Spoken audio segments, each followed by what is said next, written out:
Hello, good morning, and welcome to Newsfile. This is your most authoritative news analysis platform. And here on Newsfile, we put Ghana first. Today, we interrogate the science and the wisdom in contemplating easing the restrictions at a time when Ghana is recording high numbers of infection of the COVID-19. In just a couple of weeks, the country has recorded thousands more of infections. Churches are calling for reopening, and the tourism industry, regulators, and ministry sought to give a sign that it is time to ease up. Can the country and should the country be easing the restrictions at a time when the numbers are rising? That is the biggest question this morning. As you know, the NDC and the NPP have been trading accusations. There is a suspicion that the Electoral Commission is in cahoots with the NIA in an attempt to rig the elections of 2020 in favor of the NPP. We'll interrogate the basis of the claims of rigging and the denials or the assurances. And then we will look also at the 3 verdicts from the courts this week and the 4 top judge vetting that happened in Parliament. Daniel Domelevo was found guilty of contempt of court. What exactly was the point? Officers, former of the NCA and National Security, have been thrown into jail. 5 years, 6 years. They are also to refund to the state, or the state is supposed to confiscate properties to cover for $3 million for the controversial purchase of a Pegasus surveillance system. We'll tell you what the Pegasus surveillance system is. It was installed in someone's house. Really? That system can surveil your communication, even your WhatsApp, and remotely deal with every information on your communication equipment. Did the Supreme Court also really say that Martin Amidu can continue work, and that by extension everybody who is past the retirement age can continue to serve in the public service? The majority and the minority, whose side do you belong on that decision? We will be right back to deal with the vexed matters.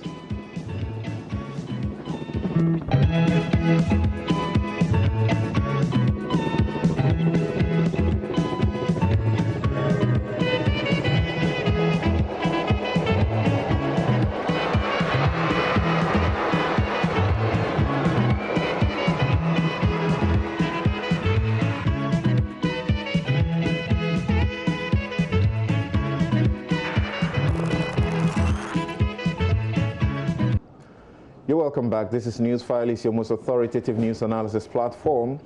And here on Newsfile, we put Ghana first. I'm your host, Samson Ladi Anyanini.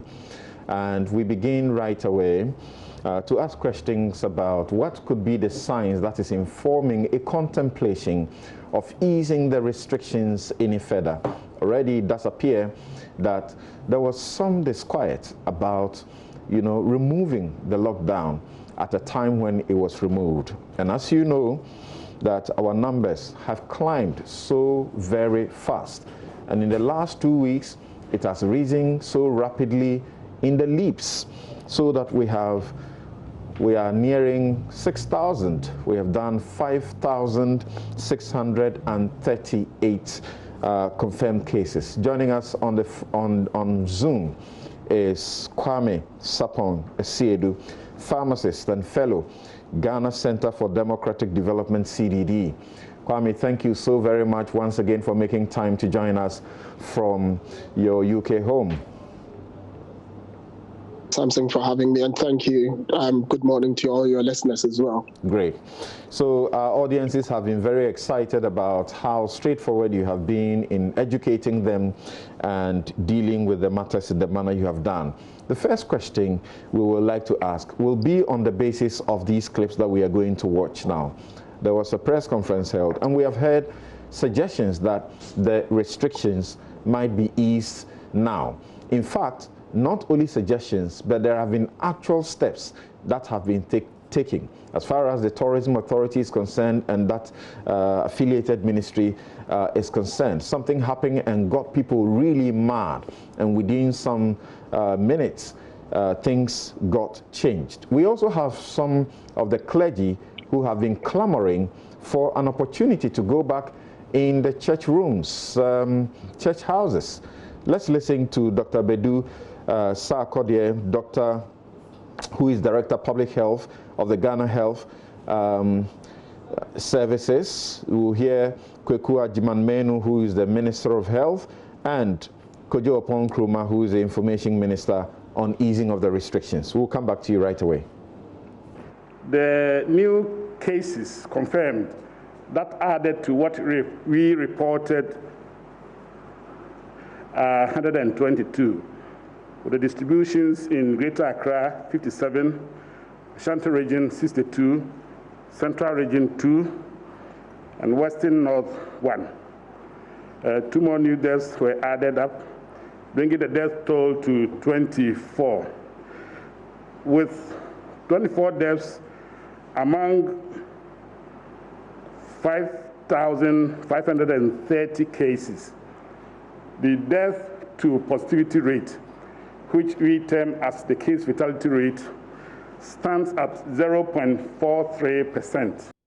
Coronavirus has come to live with us. It will have nowhere to go, and we'll have to live with it. There are several diseases that we live with. Malaria has been with us for how long now? HIV/AIDS came. We have never been able to take it off. We still live with it. H1N1 is still around. We live with it. There are several other diseases that we live with. Non-communicable diseases, they don't get spreading and they are not infectious. But when you get it, you live with it. And the word that we all use is managing to live with the disease. The impact is severe, very, very severe elsewhere, because people are dying in numbers. Here in our country, we are now seeing community spread, but we are not dying. Government envisages that in the coming weeks, it will need to outline a gradual plan for a post-restrictions era. Pursuant to this, the President of the Republic, Nana Addo Dankwa Akufo-Addo, has commenced engagements with various stakeholders on safety measures that can allow an easing of the restrictions without compromising the health of the population. Right. So, Kwame, presently where we are with the confirmed numbers of infections, is this something we should be thinking about immediately? I did say on the Super Morning Show that I look at our disease projection for a number of ways. How our case count is building and our recoveries. And I did say that at its heart, public health and epidemiology is just arithmetic. What you need to look at is the strain that is going on to your health system based on your active cases. It is gratifying to note that today there has been a considerable number of new recoveries that have been reported, which is in line with our disease trajectory because we've had relatively mild and moderate cases. And because the time lags, it takes about 14 days generally for people to recover. If our case count doesn't build up considerably moving forward and our recoveries improve and stay on the same trajectory, then our active case count is going to go down. If that happens, then yes, our health system would be able to cope because it's coped this far with the numbers we have. So there's no reason why it cannot cope with less. Having said that, that would also rely on our human behaviors. If you look at currently the latest, Ghana Health Service information that was released, you would realize that our daily test numbers are going down slightly, if you look at the data. And also going down is our positive test in numbers. My only concern there would be that as we are not testing as much as we did when we ramped up, would there be considerable community spread because our positivity ratio is still around 3.27? It's not gone down, which means for every 100 people, about 3 are testing positive. Considering that we are pushing this down, are people going to stay in the community longer not knowing that they have this disease and as a result report late, which would then have an impact on an active case count and take us on a different trajectory? So those are the two things I'm looking at. But to answer your question, the world is trying to open up. Worldwide, they are trying to open up. So it is not out of place to see that the government is making noises around that conversation that it wants to do same as well. How it does it and minimizes the impact on us from a disease case point will be the interesting bit. What do you make of what happened between the tourism, the regulator of the tourism industry and the ministry? Well, I think that was a bit of an embarrassment, to put it mildly. It was because I would have expected that the regulator would have liaised with the ministry to make them understand whatever communication they were going to put out. Unfortunately, that didn't happen. So we had a situation whereby some even said that the regulators, information that had been put up was fake. And therefore, it became a huge problem there because it was more like, what is going on here? Were we being taken seriously? Were we being treated as children? And this was a bit of a concern for me. So at least I am happy that the ministry has put things in place to actually streamline the whole problem. Mm. So if you look at what the directive that came from the regulator, as in the Ghana Tourism Authority, it just opened up. It said all hotels can operate as normal and host their guests subject to the specified elevated hygiene protocols and social distancing. 2, food chains and restaurants can operate, sit down, as well as pick up and delivery services while observing appropriate social distancing and hygiene protocols. Drinking bars, that's the 4th one. Drinking bars can operate while observing appropriate social distancing. What would have been the consequence if this was allowed? Well, the first thing you have to look at something is the fact that it's not possible to wear a face mask and eat or drink. So that would have been a fundamental breach of the directive from the president, which said that we should wear face masks when we're in public. So that in itself was a challenge, if you put it mildly. The second thing was that when people have consumed alcohol, that social interactions change considerably. And therefore, even in rational times, we are struggling to see the general public obey these social distancing protocols or obey them in buses, let alone when they've let their head down. That was another challenge. And the fact that we were going to then allow people to more or less take responsibility at a time when we have realized that educationally people do not even have a good understanding of why they should be doing the things we need to do to keep this disease at bay was something that worried me. Right. But whilst the ministry issued a further directive and said, 1, food chains and restaurants, including hotel restaurants, can operate takeout and delivery services only. So you don't go in there and sit and eat and drink. Drinking bars remain closed. So this was very emphatic, instead of the earlier one that drinking bars could operate. The other issue that comes up is that in the main legislation, if you like, the EI 4064, which provided for these measures and prohibited conferences, gatherings, festivals, workshops, among others, it provided an exemption for the list that the Tourism Authority had actually said could go ahead and do what they have to do. So by law, as we speak, what the Tourism Authority said was in compliance with the law.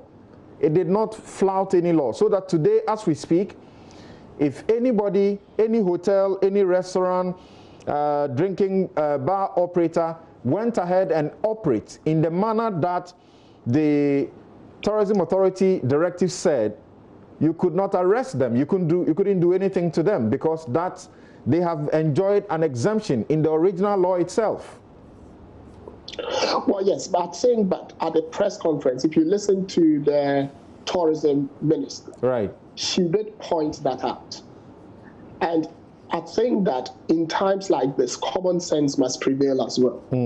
The fact that you see a loophole in the law, and you realize that that loophole could probably put people in harm's way, doesn't mean that you should profiteer and exploit the loophole to your advantage. Because what you'll be doing is trying to get business. But if you are not careful and the people came into your premises and got you infected, you probably might not even live to enjoy the profits. That's right. So common sense has to prevail here. It shouldn't just be that, oh, there is a hole, I can jump through it, I can jump through the hoops and I'll get there. I don't want us, we need to, as far as possible, be rational and support some of the things, even if the legislation has left gaps. At the end of the day, it's our life. It's not just about government. It is our life as well. That's right. So it's public health. And as we know, not everybody will be as compliant and act in good faith like you are saying. Not everybody would want to comply with all the rules. And some of these operators have been very excited about the opportunity to do their business. I require the government to protect me. If you have seen an error, you fix the error. You don't just come tell me about the error, because there are bad ones who could take advantage of the error and you couldn't do anything to them, but members of the public will be hurt. You're right there, and therefore I would expect that government would correct the anomaly. That is important, that loophole is blocked. But in the meantime, you lawyers would say, he who goes to equity must come with clean hands. If you genuinely know that there's a pathogen on the loose, and you say that because there is a hole and you cannot be arrested, you would exploit it, that is bloody-mindedness. You are just being foolhardy. Right. And it is like you said, it is about your health, it is about my health. At the end of the day, you can get infected. Forget about even the general public coming into your premises. What if you got infected? What if you lost your life? What if you lost your livelihood and you are the main breadwinner of your family? Sometimes we should think beyond the law and all the caveats that it gives us and act in candor and show that we are human as well. What do you say to the churches who are also clamoring for an opportunity to begin their operations? They have given assurance that they will protect the members. They will ensure that they stick by the measures. They are informing us that that was not their own initiative. It was a request from the presidency for them to submit what they think they could do if it is opened up, and they did that. So why are we all sort of criticizing them, and some people basically insulting them for suggesting that the churches could be opened? Again, I think it comes from the pronouncements of the church and church leaders themselves. if you listen to the press conference and listen to Kojo Ponkruma, he alluded to that fact. He did say that the president had asked for suggestions and inputs because obviously the conversation about opening up is ongoing. But the thing is, if you make a suggestion, it doesn't mean it has been taken. You lawyers would say advice. If you advise your client is not compelled to take your advice. But that advice comes with considerable professional input, and that is what has to happen. So I would have thought that the church leaders would have given their professional input. It's about the president considering it in the light of what we're dealing with and the protection of the general public that he has sworn an oath to do, and come up with a decision that best protects the public. Because the prime responsibility of the government is to protect the public, right, not to please the church leaders. Right.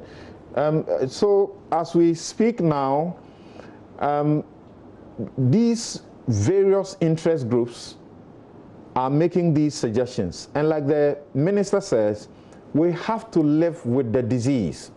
Of course, I have just seen a World Health Organization document which is also admitting the fact that this is going to be with us for a while. We should focus on vaccines and, trying to canvass nations around to bring support so that we can have vaccines that are free and available to everybody. I think our president is the first who signed it. Why should we not be talking about easing up? Yeah, and like I've said, you're right, we should be talking about easing up. It's a conversation we need to have. If you remember 2-3 weeks ago when I was on this same program, I did say that this virus is going to stick along for a long time. And that was a reality that a lot of people were not prepared to live with.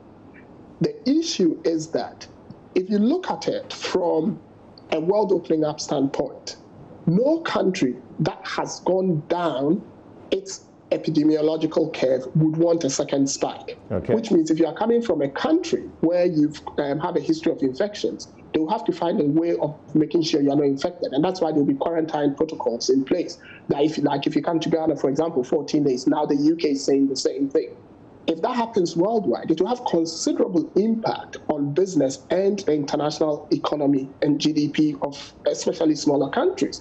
Because if I had to go for a meeting in Ghana, if I had to come to Ghana for a 4-day meeting, say at CDD, and I was going to be quarantined for 14 days, it means I have to factor in 18 days to come to Ghana. When I have other things doing, likewise, if someone had to come and meet me in England, they've got to factor in, if it's a 4-day meeting, 18 days. If I'm coming for a 2-week holiday in Ghana to do my private business, I've got to look at a month. These are not practical. And therefore, you need to find something that would ensure. Another school of thought that's coming up is what we call the rapid detection tests, the RDTs, where you test at ports of entry before, and even airports before people get on planes, whether they've got antibodies to COVID. That is another school of thought. Or you test at your airport, and if the person doesn't have antibodies, then you quarantine them for 2. Alternatively, then you have to induce immunity using vaccines. The question about the vaccines is that the countries in the, middle belt of development, the lower middle income and middle income countries, are considerably disadvantaged when it comes to vaccine research. And hence that document that you've seen that His Excellency Dankwa Akufo-Addo has signed.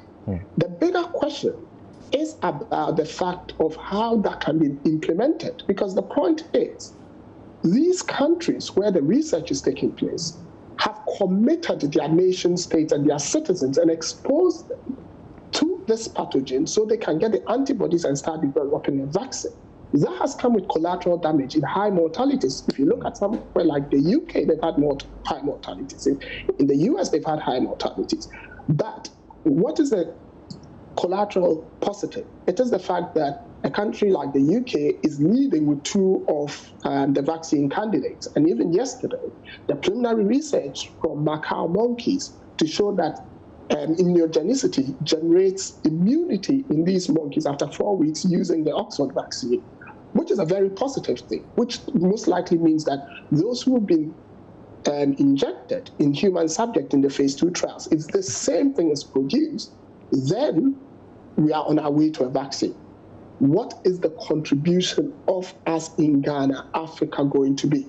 Are we going to be part of the phase 3 trial of this vaccine so we can go into bilateral agreements and say, because we contributed to the development of this vaccine, it is only right that our citizens can benefit fairly from it?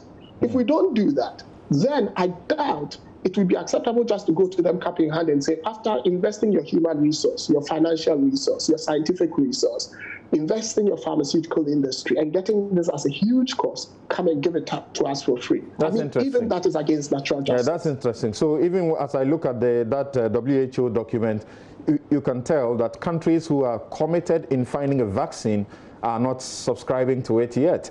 And bigger corporations who are investing money into vaccine, nobody is subscribing to it yet. We can only pray that maybe sometime soon they will agree. Final question to you. The Minister for Health complained about the lack of compliance, the level of compliance with the protocols.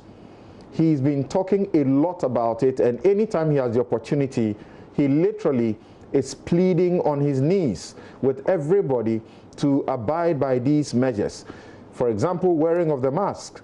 He was literally at a point where he said maybe very soon we'll have to translate the directive into a criminal sanction. So if you don't wear it where you are supposed to wear it, then you get punished. In the circumstance of the level of compliance that has led to complaints and concerns, if we are easing up, what are the extra measures that we'll be looking at whilst we ease up? The first thing is what I've talked about, because if you want to ease up, you don't want your disease trajectory to change, which then means that if we have any containment strategy that prevents the disease from coming into our country, we have to continue with it, which might mean that our borders would have to be well regulated. Okay.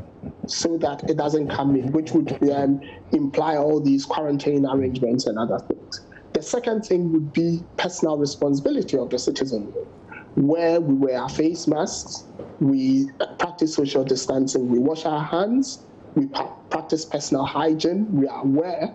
But more importantly, there has to be education, public health education, because anyone who goes into public office elects to go into public office. You put yourself forward, even if you are headhunted by the appointing authority, you still elect to take the position. And therefore, you know the sort of human beings you're dealing with. Right. So if you're communicating to them, and the communicating is such a way that they are not getting the education that they require, you need to sit back and ask yourself, am I educating them properly? What is it? It's one thing saying, oh, I'm educating them. It's like going to school and putting your kids in school, and the teachers say, we teach them very well. And every time the reports come, they go and sit every exam and they fail. And the teachers are telling you they're educating them very well. No, surely there's something wrong with the education. So we need to look at the education properly. Then finally, the government has a responsibility to protect us all. In that protection comes legislation and enforcement. If people are going to behave like what we saw in the Ga area where Garmanch is installed with drumming and dancing, no social distancing, no wearing of gas masks, the same thing happened in Ekopo-Ekwapim. And we cannot sanction anybody, or they are sanctioned marginally. But then I go and I don't wear it, or I organize a mass gathering and I'm jailed for 4 months. Then, like Malcolm Gladwell always says, the law must be seen to be fair, and it must be seen to be equitable, and it must be seen to be predictable. All right. If we don't have equity, fairness, and predictability, then people would rebel. And if they do so, we'll get nowhere. Thank you. Thank you so very much. Kwame Sapong Esiedu is a pharmacist and fellow, Ghana Center for Democratic Development, CDD. We will move on to our next issue that we want to canvass for you about the NDC and MPP banter as regards suspicions of rigging and so on and so forth in the 2020 elections. But before we do that, let me get just 2 minutes each of your commentary on our contemplation of easing up the restrictions. I'll start with you, Afiyan. So let me introduce my other guests in the studio. Alexander Kwamina Afenyomaking is MP Futu and member Public Accounts, Defense and Interior Committees of Parliament. Also here is Elvis Afriankra, Director of Elections, National Democratic Congress. Later, we'll be joined by Dr. Dominic Ayine and some others to look at other questions of issues emanating from the court and whether or not you would approve the 4 Supreme Court nominees on the basis of what you heard in the vetting. Yes. Samson, good morning, and I'm happy to be here. On the issue of easing restrictions, I think that a lot will depend on us as Ghanaians. Driving through town, going to the constituency, people seem not to appreciate this whole COVID pandemic, the problems, how it's affecting our economy. You see recklessness all over. People will wear the mask, and when they are about talking, they remove it. Yeah. It's become a show. So I've been questioning people. In my house, they will come and they will be changing and all that. You can't sack people, but that's what they are doing. So to me, if we are not careful, we may find ourselves being under these rather unpalatable conditions for rather too long. If we can accept that collective discipline and comply, we'll be better off. Businesses are being affected. I spoke to a banker a week ago and I asked him, so how are you doing granting loans? How are businesses faring? He told me bad, because they have to now do risk analysis, go the extra mile to find out how you are going to pay. And a lot of businesses rely on overdraft loans. Very few businessmen have liquidity. Liquidity is a problem. Yeah. So if we are not careful, we would do the politics, the blame game, and all that. But at the end of the day, it's a country that will be affected. So far, it appears that our health authorities, the team that was put together by government, is doing what it's supposed to do. The testing, the responses, and all that. I am particularly happy about the rate of recovery, that at least we are responding, that people are responding to treatment. The death rates are very low, but it should be zero. That's our expectation, that people should not die from COVID. Yeah.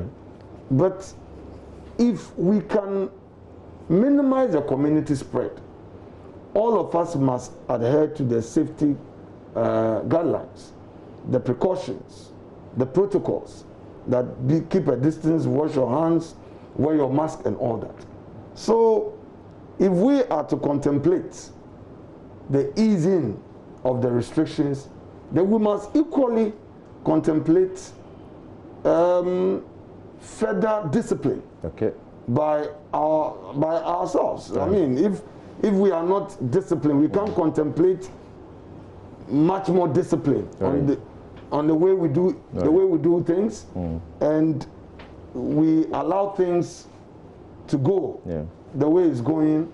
I'm afraid. But there's also an expectation on authority to be seen to be more coordinated in the COVID-19 fight. Of course, we know our principle or our strategy is testing, tracing, and treating people. But when you have what happened in the course of this week within the Tourism Authority and the ministry, some say that exposes or confirms the accusation that was made, particularly by the NDC's COVID-19 team, that there's no coordination in how things are done. How come they didn't speak together to be sure that you can't say drinking bars should go ahead and, you know, operate and accommodate people, and then you can't also say restaurants, hotels should have people come in and sit in there, among other things. And I have a particular concern that the president announced the extension of these measures on Sunday. By my last check, at the government press, we have not brought the law that should bring the extension. What it simply means is that the president, just by word of mouth, said it has been extended. That word of mouth is not law. It means there's actually no extension until the EI is made. Why does the president make these announcements and it takes a week before we see the legislative instrument that should back it? There are people who are very worried. They say this is a government that, yes, there are people who are worried who say this is a government that has a lot of lawyers. What is going on? Well, you see, something on the issue of coordination, I think it can always be better. I mean, you cannot say, if you look at even the way government structured its communication. At the Ministry of Communication, my respected colleague, Kojo Ponkruma, would make his presentation and allow the various sectors, the various professionals to also come and make their presentation. I think so far so good. Yeah, that's going on very well. Yes. So if there are a few issues here and there, once it's been brought to their attention, I expect that it gets better. On the issue of the executive instrument, I may have to check, to be honest with you. You cannot say that the party has so many lawyers. The government has lawyers. I'm telling you what people who are concerned are saying, that in the presidency alone, there are a lot of lawyers there. So all you need to do is that if the president has said something, you just change the communication into a paper known as a I would have to check, to be honest. That's all. I have to check, to be honest. Okay. I have to check, right. So what do you have to say? If we're easing up, how should we go about it, having listened to the experts? We are not in normal times. Ordinarily, everybody wants to go about his normal duties. Right. It's affecting businesses, affecting families and all that. But at the end of the day, we all need to be alive anyway to be able to fulfill those functions that we would normally have done. So I think the primary objective and focus of government and everybody concerned is to save lives. I was very worried when I listened to the Minister of Health. You know, in communication, it's not just the words that you say, but the tone, the manner. In one breath, you are educating the public to be careful, they should observe social distancing protocols. You have not come out to put in place a proper mechanism for easing the lockdown. And then you come to the public and say, well, we must live with it. It's normal. Malaria, we live with malaria, we live with... That's a fact the whole world is talking about. Yes, but that kind of posturing, you already have a population who are very nonchalant. They can't be bothered. People say when you drink akpeteshi and brukutu and sobolo, this thing will not affect you. So when you have a minister in charge of that sector and comes out in a very nonchalant manner without putting it in a proper context, that look, we need to be more careful, but the way he went about it is like, look, this is normal and we are going to live with it. It's not normal. If it catches you, did he really say that? He said, I paid close attention. He was actually thanking God that wearing the mask prevents us from eating and drinking. And you see, for me, it is the tone and manner. It was a very nonchalant posture. And I'm saying that when you have that kind of attitude, subconsciously, it's not just the words. Subconsciously, you are telling people that, look, I mean, business as usual. Already people are behaving as if it's business as usual. That's true. Business. That's and then true. the most serious aspect is that he said before the virus, there were no beds in the hospital. And that now that the virus has come, our hospitals are empty. You see, that was shocking. The hospital beds are empty because, one, because of this virus, the health personnel are being drawn away from normal health services. Are you not misconstruing or taking his words wrongly? I'm not. Because I think he said that to make a point. Good. That there's a time if we allow the disease to infect us so much, we will be overwhelmed. So that's the point he's making. No, but he said that before the virus, they were talking about no bed.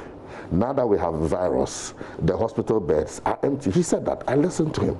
So when you say that, without understanding that it is because of the virus, first of all, when people go to the hospital, most of the medical personnel have been drawn to deal with coronavirus. So people are not actually going to the hospital. That's what we have actually been asked to do. It's part of the protocol. Exactly. Unless you are in a critical need, and even when you are, you must call and not go to the hospital. So the fact that you don't see people in the hospital, if you don't contextualize it properly, and you think that, oh, because people are not in the hospital and there are empty beds where hitherto the hospitals used to be full, so everything is fine. I understood you to say this should be our prayer, that we stay in this situation in COVID, so that we don't get infected, and then we mass up to the hospitals, and the hospitals are full up. But people, then we can't do anything. So it's better for people to die at home than come to the hospital, because if people are sick and they don't get medical treatment, they will die one way or the other. The best way is for them to go to hospital to receive treatment. You have a situation where, because of COVID, apart from the fact that the medical personnel have been diverted and redirected, we must, however, be thinking about easing up, right? Redirected. People are even scared to go to the hospital because it becomes an infection zone. I know you are a church man. So, you support the clergy who are asking for opening up for church. We must be alive first, you know. The TDJ says, I mean, said, look, let's apply a lot of common sense. You know, Martin Luther, in the days of the plague, he said, look, let's observe common sense. We will pray all right, but let's do the needful. Let's do what has to be done. The people must be alive first. That should be the primary priority and focus of everybody. And that was the exhortation of Dr. Mensah Otabil to his friends who are pastors and people who everybody wants to go to church and ministry do normal, but we are not in normal. We will take a quick break. When we return, we are going to get into the NDC's chairman Samuel Ofosu-Ampofo accusations at the EC and the NIA, alleging there is a plot to rig the 2020 elections. Also, we'll hear Peter McMenu, campaign coordinator of the NPP, dismissing these allegations of rigging, among others. The NIA and the EC have also responded. We'll be right back to deal with this.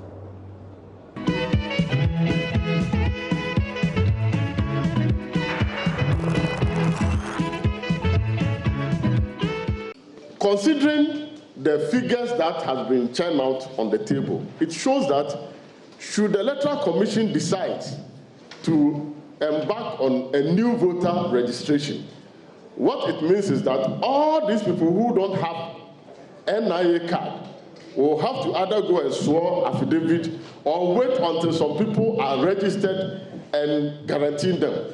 An exercise which is going to be clustered and which, according to them, is going to take about 8 days or so. So in essence, you realize that at the end of the day, several people will be frustrated, do not get the opportunity. And if you look at the figures, you realize that the percentages increases in the NDC strongholds. And it is a very worrying sign that it is a deliberate attempt to suppress votes and ensure that as many people as possible are unable to make themselves available.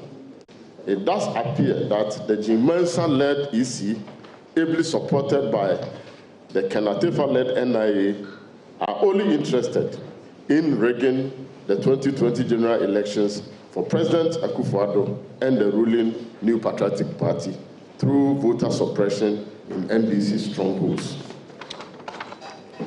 Clearly, a conspiracy between the EC, NIA, and President Akufo-Addo to rig the 2020 general election.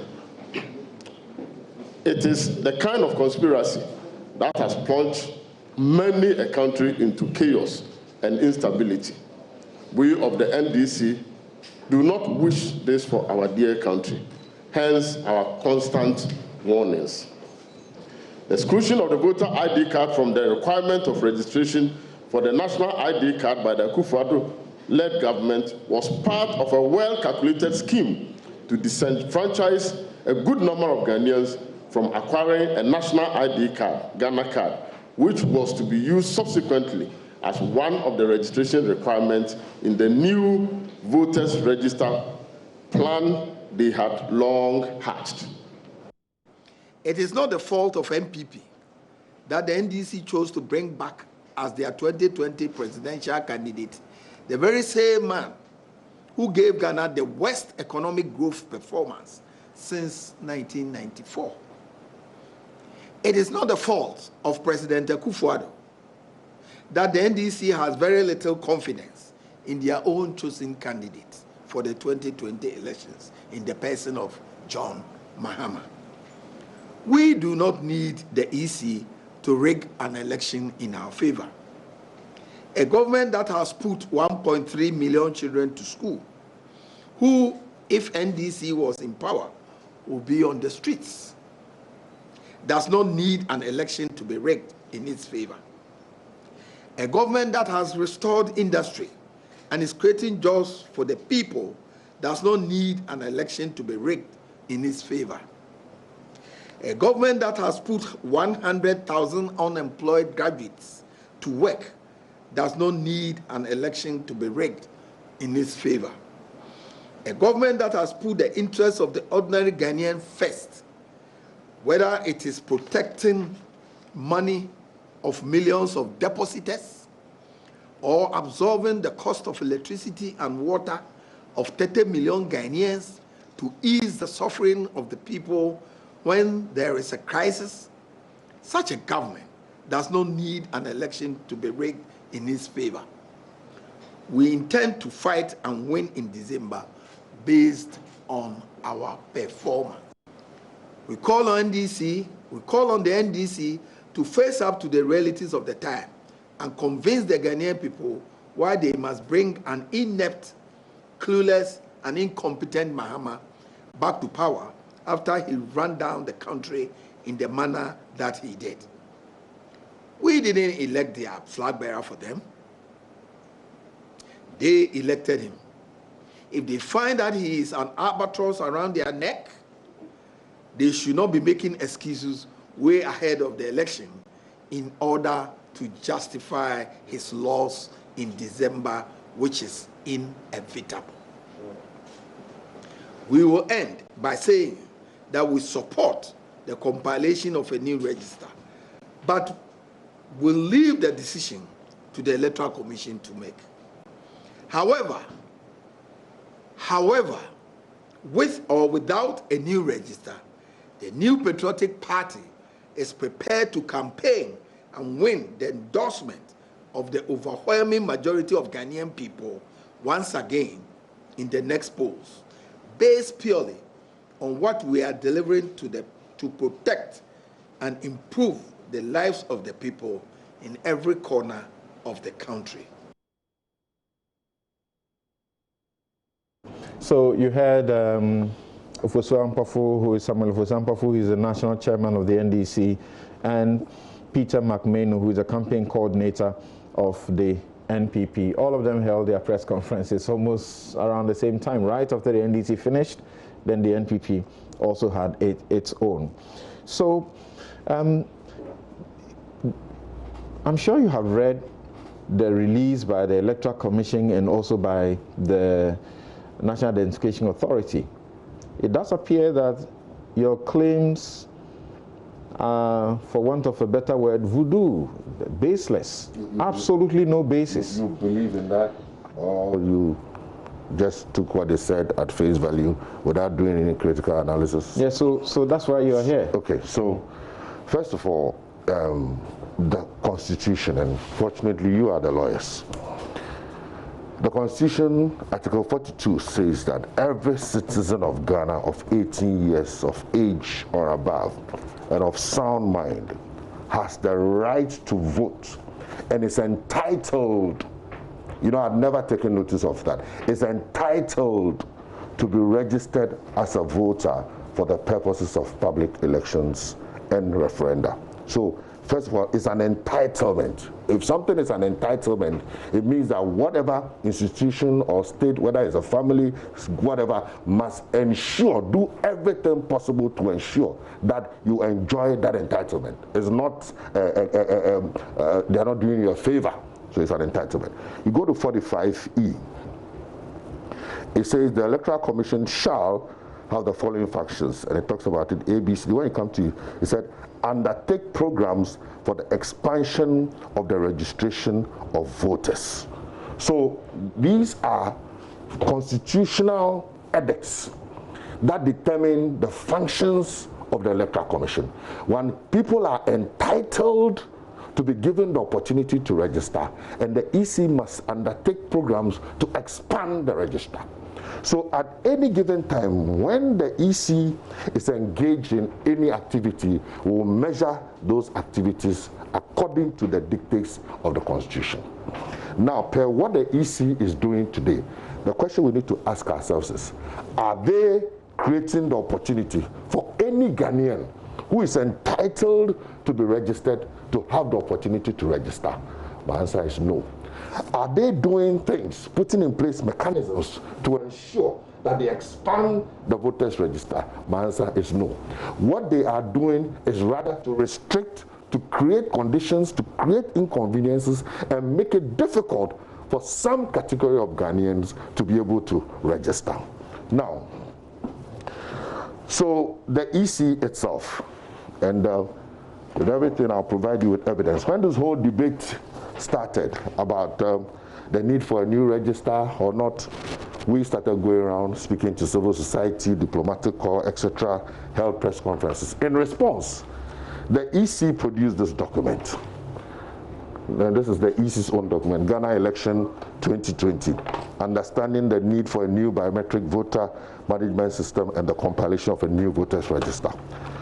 In this document, slide 27, okay, they asked themselves a question because they were responding to issues that had become germane in the public discourse.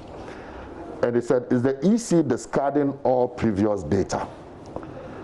And the EC themselves, they said no. No with 3 exclamation marks. It's very important. So that is a definite no. It's not speculation. It's not, well, we'll think about it. It's not maybe in future. It says no, 3, not 1 exclamation mark, 3. The EC will use the existing data of voters during the registration of voters into the new voters register. Then 2, to be registered into the new register, existing voters need to only present their existing voters ID card to the registration officer. You see, this is EC. They say, to be registered onto the new register, existing voters need to only present their existing voters ID card to the registration officer. And then existing voters would not be required to go through the same processes as new voters. But what is relevant to me and to all of us is to be registered, first of all, no with exclamation, and then to be registered. No, and the no is an answer saying they will not discard existing data. Yes. Okay. And then to be registered into the new register, existing voters need to only present their existing voters ID card to the registration officer. So this was EC. And the EC at IPAC, we asked them specifically, are you going to use the new, the old voters ID card? They said yes. Are you going to use the NIA card? They said no. Then in their public engagements, we actually met them in the office of the former president. We asked them again. They told us categorically no. There are records consistently where officials of the EC themselves consistently have said that no, the new voters ID card, the current voters ID card was going to be part of the requirements. So if a public institution like the EC, you inform all Ghanaians publicly, this is an official document, that you are going to use a particular voters ID, which is germane to all the discussions we are having. And for some strange reason, there was no IPAC meeting, there was no discussion about it. You send a CI to Parliament. And strangely in that CI, the new voters, the voters register, which consistently, even when we're doing the biometric register, consistently you have to take your old voters card so that you be registered. For some strange reason, it's been taken out. And the requirements are now only the passport and the NIA card. Beyond that, the EC was asked specifically. You recall there was a time when Kanatefua suggested that the NIA card could be a source document for the EC. The EC came out categorically, clearly, and said no, that they don't think they would need the NIA card and that they would use their own database. Clear, there are Newsfile reports. We interrogate a few things, but I think there was a caveat to that. They said the manner in which the NIA was going about taking its data was going to make it difficult for them because they were not doing it per, is it constituency or polling station, and that might be difficult for them. So what's the difference between that? And the suggestion was that perhaps if it became clear that that was possible, okay, so has the NIA changed the manner in which they were? It certainly has not. We exactly. are not so about that. It essentially comes up to my point that the EC themselves, apart from the official document where they stated clearly in black and white, consistently on several occasions, the chairperson and all the other officials, and personally we've asked them several times, they said no. NIA suggested it, they said no. So these are public records, and it's important. You cannot, as a public institution paid by the taxpayer, when there are critical issues that you state one position, when you are going to change the position, you don't give us any reasons, and then you change it, and it has repercussions on the entire electoral system. So they go to Parliament, and they've laid a CI, and the CI says you need only the NIA card, which they themselves said did not follow their standards or requirements, and the Ghanaian passport. Now, how many Ghanaians have a passport? We checked the Ministry of Foreign Affairs, about 2 million Ghanaians. Already, those 2 million Ghanaians have used most of them, and don't forget that the passport includes children. So if you take those below 18, and let's estimate that they're about 25%, okay? You take them out of the 2 million, that's 2 million less. And most of those people who have passports have also used the passport as a document to go and get their NIA card, okay? Then we now come to the NIA. So the NIA starts registration.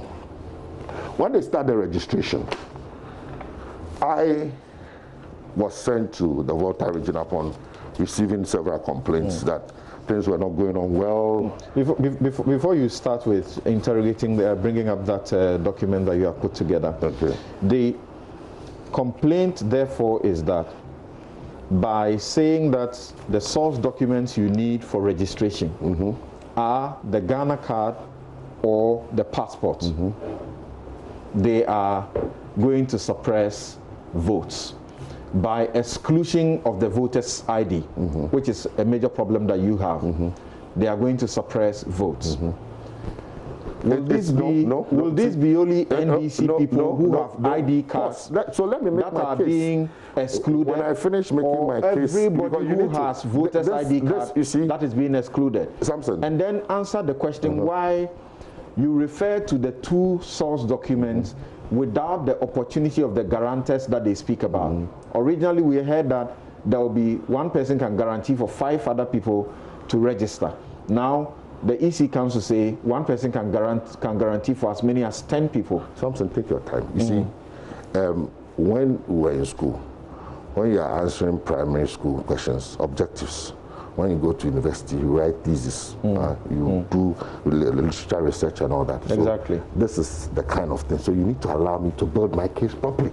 Because your questions, because I was going to deal with all those things, it's important that I build my case. Afterwards, I'll keep quiet and allow my colleague, then you can ask all the questions. All right, go ahead. I'll build my case. So when it came to NIA registration, we had complaints from all over Greater Accra, the number of equipment that was sent, and we observed that the average equipment that was sent to many of the regions, most of the regions, was about 1,500.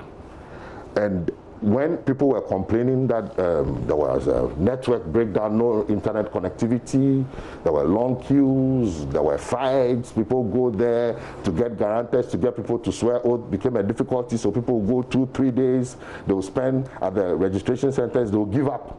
So at the end of the day, if you look at the statistics, and we have it here. Statistics cannot lie. And I'll just pick a few because it's a lot. But the most frightening of all this is that we even looked at those who voted, not those who registered, in 2016. And evidently, if you are looking at those who voted in 2016, there will be less than those who were on the register. Now, in 2020, you would expect that because many more people have turned 18, you should have many more people registering, right? So that's why we said if in 2016 we had an estimate of 14 million, 2020 we should have about 17 million plus. For those who voted in 2016, that is even less than those who registered. When you take the Western region, in 2016, 1,024,923 people voted. The NIA registered 748,403, leaving a deficit of 276,579. And mind you, this 748,000 includes those 15 and above. So again, if you take 20–30% out of this, or even 15%, let me be charitable, this number will go down further, and I have it here. You come to Central Region, I'll do it on a zonal basis. Those who voted in 2016, 949,182. NI registration, 625,803. You have minus 323,379. Let me jump to Greater Accra. Greater Accra, those who voted in 2016, 2,042,505. NI registration, 1,995,669. And in all these cases, I'm saying that the numbers should have even been higher.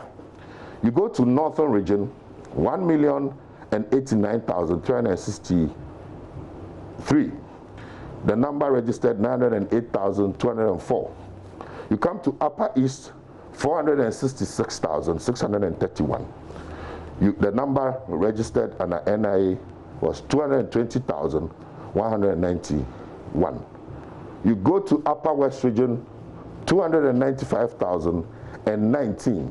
Number registered NIA 146,976. You come to Brong-Ahafo, 1,003,331. That is when the Ahafo were together. And the number registered 713,116. So in all these instances, there's a deficit of people who even voted, not registered. You have that for the Eastern Region? Yes, I have. The Eastern Region, we've left the space, but I have it here. Because it's incomplete, but I have it here. Don't worry. I just wanted. Okay, so for Eastern Region, we have those who vote, the estimated, this table actually deals with the whole. So for Eastern Region, the estimated population is 1,968,588. The estimated population for 18 plus, because don't forget that the population is wider, so you're looking at 18 plus, those who can register and vote, is 1,805,195.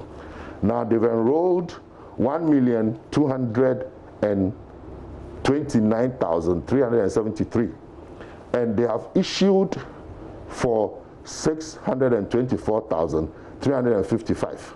So the percentage issued for the Eastern Region, which is not yet done, is 31,000 because they are not done yet. Now go to Ashanti Region. Ashanti Region, the population estimate is 3,514,036. The 18 plus is 3,222,371. Those who have been issued are 1,267,000, and those who have not been issued are 163,451. So they've issued 50.29%.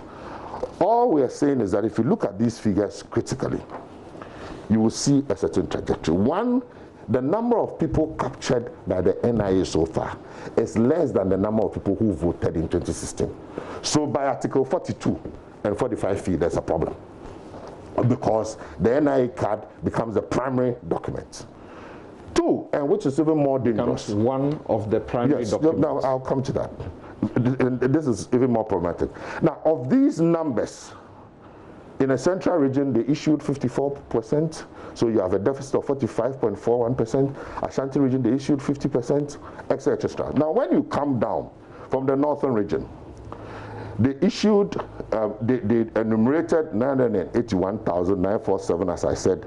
They have issued only 33.41%. So you have a deficit of 66.59%. You go to the northeast region, they enumerated 379%. I think we have the picture clear. So no, let me just finish. It's important that I finish. It won't take a minute. So consistently, if you look from Bono East, Ahafo, Upper East, Upper West, look at this one. Ahafo, they issued 349,474. And they've distributed cards for 7.77% of the population, and they are left with 92.23%. Upper East, 708,584, distributed 6.3%, 93.64%. Upper West, 472,391, they distributed 5.1%, leaving a deficit of 94.83%. Yes. So 94%, 93%, 92%, 89%, 89%, 68%, 67%, 66%. So these are people who have been enumerated, but they do not have the card. Right. So now let me come to your question. And you are saying, yes, first, you are saying that the manner in which the NIA has gone about registration and issuing the cards, your distribution of equipment, your study shows that whilst they have issued a good number of the cards, majority of them in areas that are known to support the NPP, they have done far less in areas that are known to support the NDC. Okay. And that this is deliberate, so that when the EC is registering people, it will get more who are NPP and less who are NDC. Exactly. That is but beneath it, first of all, we need to put this NDC, MPP, whichever way it is. With these statistics, the NIA working together with the EC, using the NIA card as a source document, is going to disenfranchise millions of Ghanaians. Okay, so if you don't have the NIA card, the Ghana card, you could use your passport. Is that correct? Good. And I've told you that out of the entire population, estimated 17 million, only 2 million people have passports. Out of the 2 million, a lot of them, we have children who have a card. So if you take away 20-30% of those people, it will be less than 2 million. Right. Again, those who have been enumerated already, many of them use the passports as their source document. They call it the breeder document. So you cannot count all of them as people. That's fine. Okay. So what happens to those who don't have the card, who don't have a passport? Fantastic. And provision is being made for them through the CI. Thank you. So that instead of one person, you, Elvis, guaranteeing for 5 people, you can guarantee for upwards of 10 people. Thank you. Does that not resolve this suspicion? At all. Why? At all. Good. So when it comes to identity management, it is not something which is local to Ghana. There are international protocols and systems globally. By those standards, your primary or breeder document should be a document that should be accessible to over 95% of the population. So you need to be very careful in choosing a breeder document. That's why in the past, the voter's ID card was very, very critical. Because the voter ID card goes to a very strenuous system, and majority of the people have it. So if the voter ID card, the current voter ID card was your breeder document, then you could have majority of the people easily going to register. Now you've taken that out, and you are insisting that they use this card. So that becomes a problem. Now, by international protocol, your secondary document, which is in situations where people do not have a passport and all those things, somebody must guarantee. It should not be more than 5% of the population. These are international standards. This is not something that is Ghana. Internationally, that is the standard.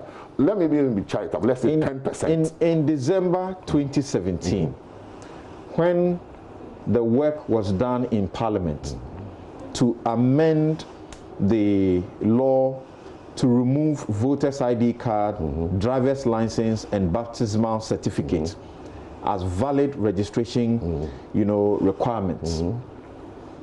What we are told is that you can't find any evidence of the NDC in Parliament opposing this. I don't believe that. So why now? What's the point? So let's even assume that it is true that the parliamentarians, for some reason, the report I have is that before they realized they have been passed, they didn't see the document. But even let's put that aside, that they went and passed the law. The implications of that law is what we should look at as true Democrats who believe that every citizen has a right to register to vote. And that is why the same parliamentarians are in court over the same matter. Do you understand me? So the fact that it was passed, why? Preventive detention, I was not passed by Parliament. So the fact that it's been passed does not mean that we cannot subject it to critique and look at the implications. But I'm coming back to the 10 people. It's one of the excuses that they throw out there, thinking that people do not understand how these things work globally. I'm saying that it's only 5%, maximum 10% of the people that should be in a situation where they don't have any of these documents. You have a situation where you're going to have over 60% of the population not having access to their cards, okay, when they are going to register. And many of these people are in the rural areas. They also do not have passports. So they then have to now fall on people guaranteeing for them. I'm saying we are not living in quote-unquote Kosomokaya, wherever that country is. We've been in Ghana here. The NIA registration that happened recently, even with the small commissioner of oaths, what happened? Because there will be chaos. You understand me? One person registers, by the time they guarantee for 10 people, it makes the process more cumbersome. Listen to the NIA. Listen to the NIA. Good. The NIA says that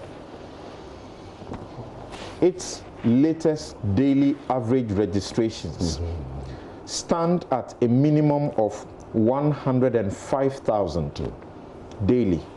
105,000, due mainly to invigorated equipment capacity and the attainment of operational excellence by the technical staff.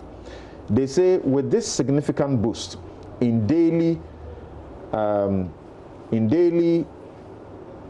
throughput, I suspect they wanted to say printout, a minimum of 100,000 applicants can be registered each day.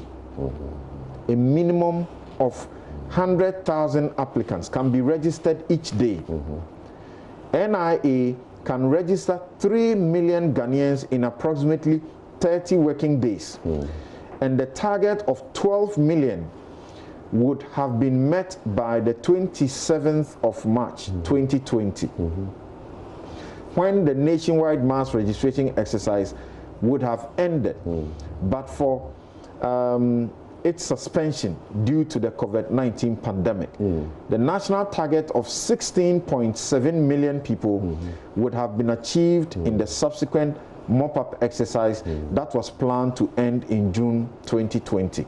The NDC's allegation is that the total it has done so far is 11 million Ghanaians and issued only 7 million cards. Thank you. It is telling you that there is room for it to continue and finish up in record time, because now it can do as many as over 100 people per day. Okay, so assuming we even take what they're saying at face value, and I don't take it at face value because they've had 3 years, they promised that they were going to deliver. The targets they set for themselves consistently, they've not been able to deliver. That's point number one. Point number two, before I forget, if you look at, and I've told you about the distribution of equipment, for some strange reason, every other region, they send an average of 1,500 equipment.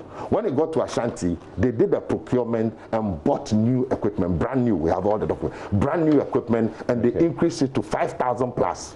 That's the second point. Thirdly, they spent more days, you know, this clustering thing, they'll say they'll spend 8 days in a cluster. Within those 8 days, what we observed was that there were network failures, there were challenges, there were delays, and all those things. Let me now deal with your question. So they said they expected, they projected that by June, they would have been able to do the 70 million, isn't it? Okay, so there's been a hiatus. If you can ask them, between now since they've lost a few months, how long will it take them to complete this so that any Ghanaian who desires of having question. a card can have it? That's a and will the question. EC wait for them to finish before they start the registration, and when will that be? So Afeyama King, is it not a given for many people that, number one, the EC and the NIA do not work from the same office, they don't work together, so to speak. So to speak of a conspiration, and that everything that he has pointed out now has been deliberate for the purposes of suppressing votes to the disadvantage of the NDC, it's very difficult for people to believe, and that's where the MPP is. You say this is not going to be the case. Why do you say it's difficult for people to believe? People believe it when you show them the evidence. Some people, I should say. Exactly.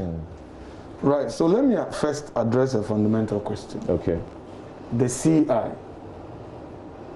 The CI was laid. Before it was laid, a committee of parliament worked on it. That committee is headed by an NDC MP. When it comes to the subsidiary legislation, it is the NDC that chairs that committee. So I do not think that for a moment the NDC is suggesting that its MPs are sleeping in parliament. Can I react quickly to that? I'm saying, please, I beg you. So if you can do this, you know, we have had a gentleman's proceed. He's done. Yeah. Good.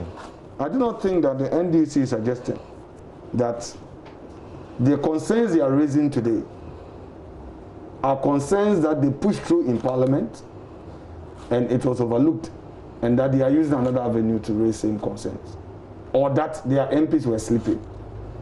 In the list, I think it's an afterthought. You see, the committee brought its report, and the report was unanimous. And the CI has been laid in accordance with law. 2, the NDC could not establish conspiracy. And in the lengthy submission by this my respected senior colleague here, he has repeated what Mr. Ofosampofo said. Look, if you know you are going to lose an election, be mature enough as a political party and accept the verdict. Wait for another day and do your homework well. Mr. McMahon said, nothing of the NDC has changed. You put together a team for 2016, you had a manifesto in 2016, you had a candidate in 2016, you told Ghanaians what you could do, and you were rejected. 1 million votes. What has changed? That would compel MPP to conspire to rig. You've not established that. Now you say that some areas, speculatively, some areas have recorded lower percentages in terms of registration. That's not speculative. The facts are there to back that. I need to make the point. Okay. And you juxtapose that against the fact that the areas that had done well in terms of registration are NPP strongholds. If that is the case, then what becomes of the Eastern region? Because Eastern region is our stronghold. But they are not done yet. I'm saying that Eastern region is our stronghold. Yeah, but they are not done yet. So if that is the argument you are making, then I'm sorry. It is a political statement you want to make. And you see, you must focus on your party. But the reference to Eastern region will be such an isolation. The statistics as he puts before you shows, you know, a greater number of places they have done the work already. So Eastern region will be just a small isolation. Samson, you see, don't be misled by a so-called statistics. A so-called statistics, I put it. Somebody tells you that in 2016, these were the number of people who voted.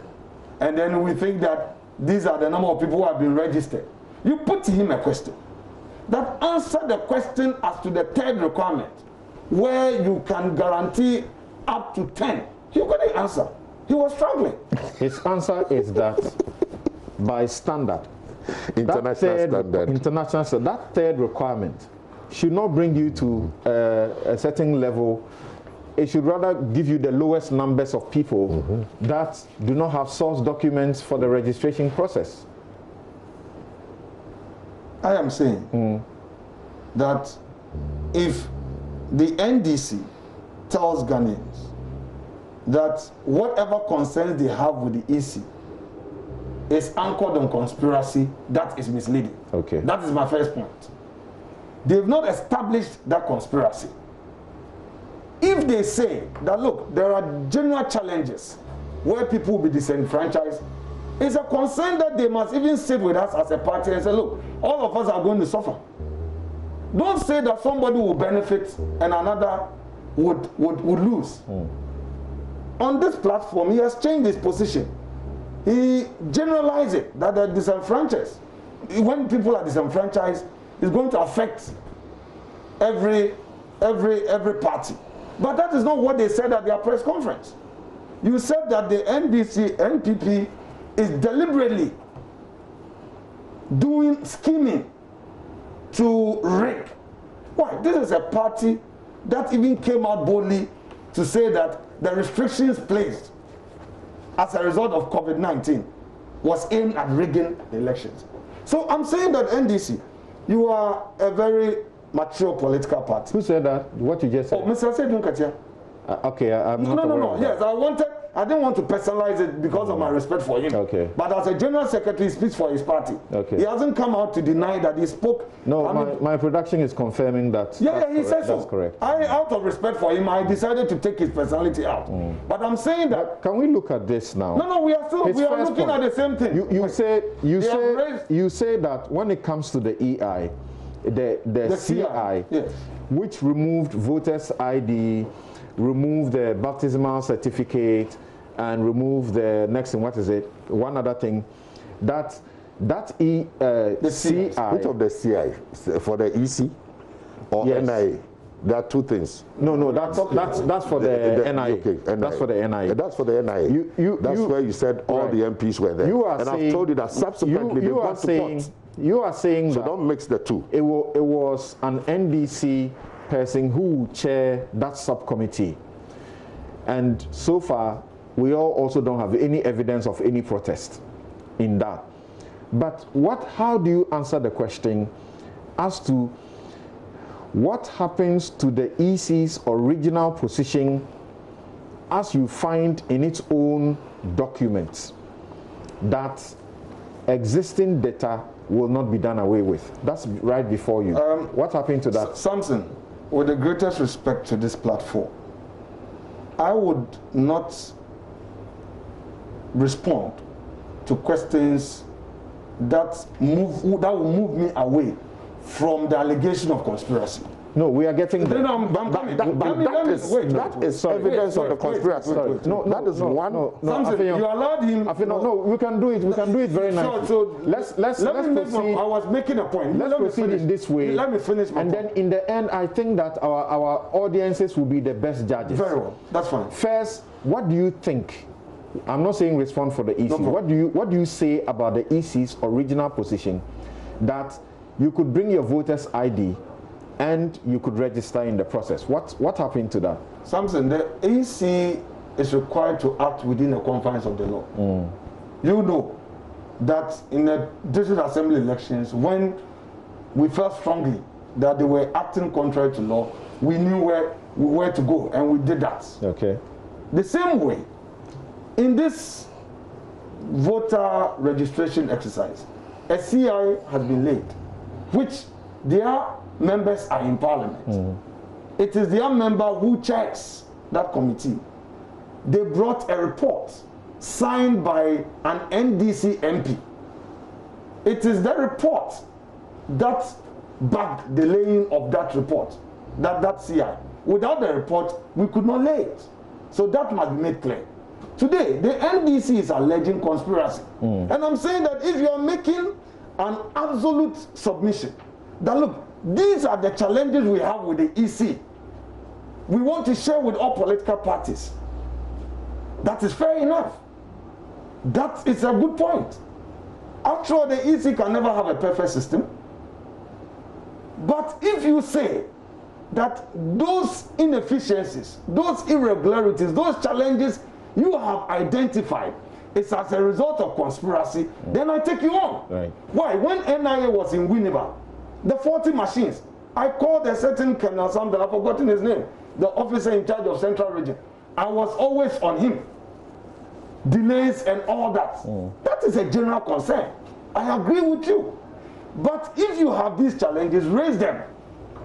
Don't get up and say that, oh, we suspect or we think that there is a conspiracy. No. That one is unacceptable. If you are making that statement, then I'm also going to then tell you that, look, it's a political statement aimed at poisoning the minds of your supporters not to accept the outcome of 2020 elections, which you know you are going to lose. In any event, why? You had 8 years before you exited. Your party had been in office for 8 years before you exited. So why would you ever think that a party that has been in office for 4 years introduced free SHS, revamping the economy, the industrialization drive? Did you say that the subsidiary legislation committee, yes, the subsidiary legislation committee on the EC's laid its report and that was unanimously adopted? What I'm saying is that it's not true, but I'll deal Hold on. Yeah. What I'm saying is that I have not seen a majority opinion in a report on this year. I've not seen that. So the facts are that subsidiary legislation committee, which you say is led by an NDC, it's chaired by an NDC person, is now going for the attention of the House. So we do not know what might happen. Now you see, when let me take you through the procedure. When a CI comes, it is referred to the subsidiary legislation committee. Exactly. They would do it. They normally would engage stakeholders, right, some corrections, because by law, when they lay it, you can't do anything to it. That's right. So when it comes, they would even sometimes distribute it to other members, look at it, if you have some corrections, so they'll be back and forth. So it is yet to be laid and considered. No, it's been laid. There has been a report. The ECCI has been laid, but not considered yet. No. It has to go through the number of days. The statutory Article 11C. Yeah, if you look at the 21 sitting days. And I am informed that it has in fact not been laid. No. Can I help? No. I'm informed that it has in fact not been laid. Can I help my friend? No, wait. We have received the CI from the Electoral Commission. The Electoral Commission, the CI was referred to the subsidiary committee. Yes. Whoever is, maybe I should be proved wrong. I mean, I don't know who is telling you that no CI has been laid. As far as I know. Can I help, please? As far as I know. No, you can't help. Let me make the point. Let me hear him on 30 seconds on this. Okay, yes. No what do you know? What do you know? So this is it. Because he said that people. Yeah. No. Let me hear him just on this. Before you allow him. He's in Parliament. He's in Parliament. He says something before as far as he knows, it has been laid. Let me make the point. He said in his submission, Mr. Friyanka told us that the MPs are complaining that before they could say Jack, the thing has passed. No, he's mixing two things. I'm not mixing two things. That's exactly what he said. He's mixing the NIA, which I referred to earlier to ask you a question about the amendments that remove the voter's ID, baptismal certificate, and birth certificate. Yes, which we've dealt with. Okay. That is different. Right. So what do you know? Now all I'm seeking from you. All I'm seeking from you is the information about the CI, whether it's been laid or not. Okay. Yes. So the EC. Just a second. Let him just a second. Okay, fine. Because I want to make my point. Yeah. But if you just a second. So the EC sent a CI to Parliament. They sent the first CI, a lot of mistakes were detected, it was rejected, it was sent back to It was withdrawn. Yes, because what they do is that they do what we call pre-laying, because you cannot lay it before the House, but you bring it to the committee for them to look at, and then if there are issues. And No, in fact, nothing like pre-laying. No. Technically, if we are talking of parliamentary procedure, there's nothing like pre-laying. Okay. Sure. So how, at what point, how come that the first CI was in the House, the days that they started counting the days, and then they withdrew it? True or false? You were in Parliament. When they withdrew it, yes, they worked on it. Then they went on a second one. And laid another one. Another one. That one too, they withdrew it. Again? Yes. And so this is the third one. And the reason why they've had problems is because previously... So the CI has been linked? Yes, of course. I haven't denied that. The reason why it's happened this way, is because previously, at the IPAC level, we have two main committees, the technical committee and the legal committee. All right. All the political parties, NDP, NDC, MPP, and the other minority parties, even sometimes with civil society, we sit and work together to look at the CI, so there is consensus. Okay. Then it's taken to Parliament. As it is now, this third one, they took it to Parliament, slipped it, and laid it. Okay, so you confirm, he just confirmed. No, it has been laid. Yes. It has been laid, and it has done 12 days so far. So it has done 12 days so far. So we can continue. We've cleared that. There's no controversy about it. I have a lot of respect for Mr. Friyanka. On this platform, we must be mindful of our choice of words. Who slipped what? Is it your NDC MP chairing the Social Legislation Committee conspiring with MPP to slip this through? When you say they slipped, who slipped what through what? And I'm telling you who slipped what and I'm telling you that. You see, we owe it a duty to educate our people, get them to understand. I'm sure we can move. You are losing the election. My brother, you are watching us. You are losing the election. Let's deal with the substantive. I'm dealing with the issue. Who slipped what?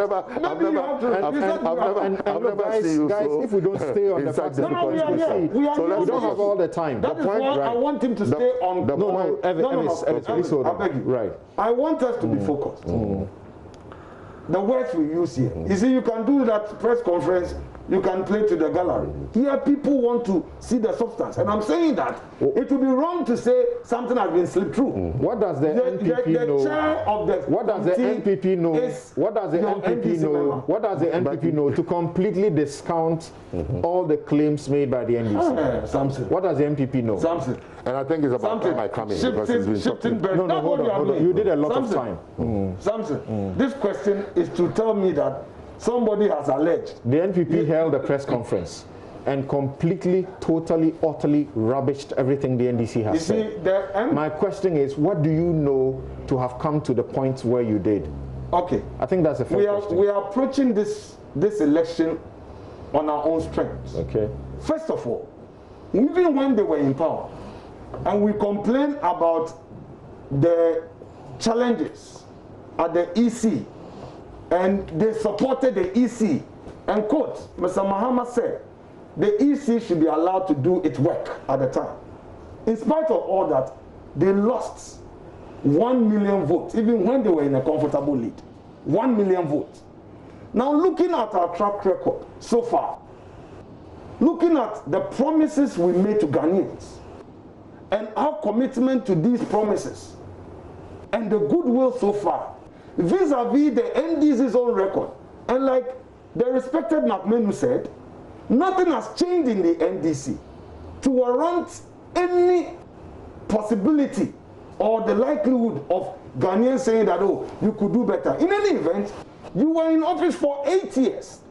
Back down memory lane from 92 to date. You have had 8 plus 8, 16 years. You have no reason to complain and think that we've been in power for that long to suggest that we may want to stay in power forever. No. NPP is having its first term. You had 8 years. You are so desperate to come back to power, so you are suggesting conspiracy. I think that your argument of conspiracy is born out of desperation. Do you think? And we have said. Do you think that there is a need? We have a track record. Yeah. Do you think that there's a need to look at the figures they are working with? I agree with you that they clearly cannot prove the conspiracy. They have not proved it yet. But is it not important to look at the concerns they raise? You have less than 3 million people who have passports. Right. No, less than 2 million. Less than 2 million. And out of that, there are children too, below 18. And then you have less than 7 million Ghanaians who have the Ghana card. But you have as many as over 15 million who have the voters ID. Right. What should be the way to go? Right. This path? Something, you see, in all fairness, the NDC is not acting in good faith on this matter. I'll explain to you why I think so. When we were dissatisfied with the 2012 election, we relied on a democratic institution, an institution of state, to vent out our grievance, the courts. When we were dissatisfied with the health insurance being used as part of the requirement, we went again to the courts. When district assembly elections were being held, you didn't go to court. It was Evans Nimako and Abu Ramadan. No, I say, when I say we, okay, I'm referring to of course, they belong to your party. Everybody knows. So. No, but what? It's okay. Yes. I mean, go ahead. I'm saying we. When again the district assembly elections, we spoke on it in Parliament. We were writing letters to EC. We use a court system. You see, the NDC does not respect institutions. NDC will not want to use institutions even where they go and they lose. They would want to create confusion. I am saying that these concerns are not for me to answer. Is it these everything? Concerns are for the law to answer. Is it everything that is resolvable by resort to the court? Thank you. It cannot be. I think that is why, where you want to build consensus, you open up to the other party. If the NDC today, Mr. Efriyanka has changed the position of the NDC, he now says that the way things are going, the likelihood is that many Ghanaians will be disenfranchised, and it would affect NDC MPP. This is a clear departure from the earlier position by his national chairman. If the press conference by the national chairman had made these arguments being made by Mr. Efriyanka now, I think the MPP would have gone to them and said, look, let's share data. So Afenyo says something that I think you may want to take a cue from. Okay. He says you may have genuine concerns. You work together as political parties. Why don't you use a course that does not say there is everything being that you suspect is deliberate and that there is a conspiracy between the EC and the NIA? Do you need to take it to that point rather than seek the involvement of all the parties for a resolution? What is the forum where we sit together to resolve issues when it comes to political and electoral matters? Is it not IPAC? Yes. Haven't you heard the EC, their posturing, their attitude, when you have an EC commissioner says that the NDC is an existential threat to Ghana's democracy? Their attitude and posturing since they came to office is that they don't even regard the... You said who said the NDC? Sorry. He said it when? That the NDC's existence is you have it. To Ghana's democracy. When did he say that? Consistently, your people have it. No, when did he say that? He said it in public.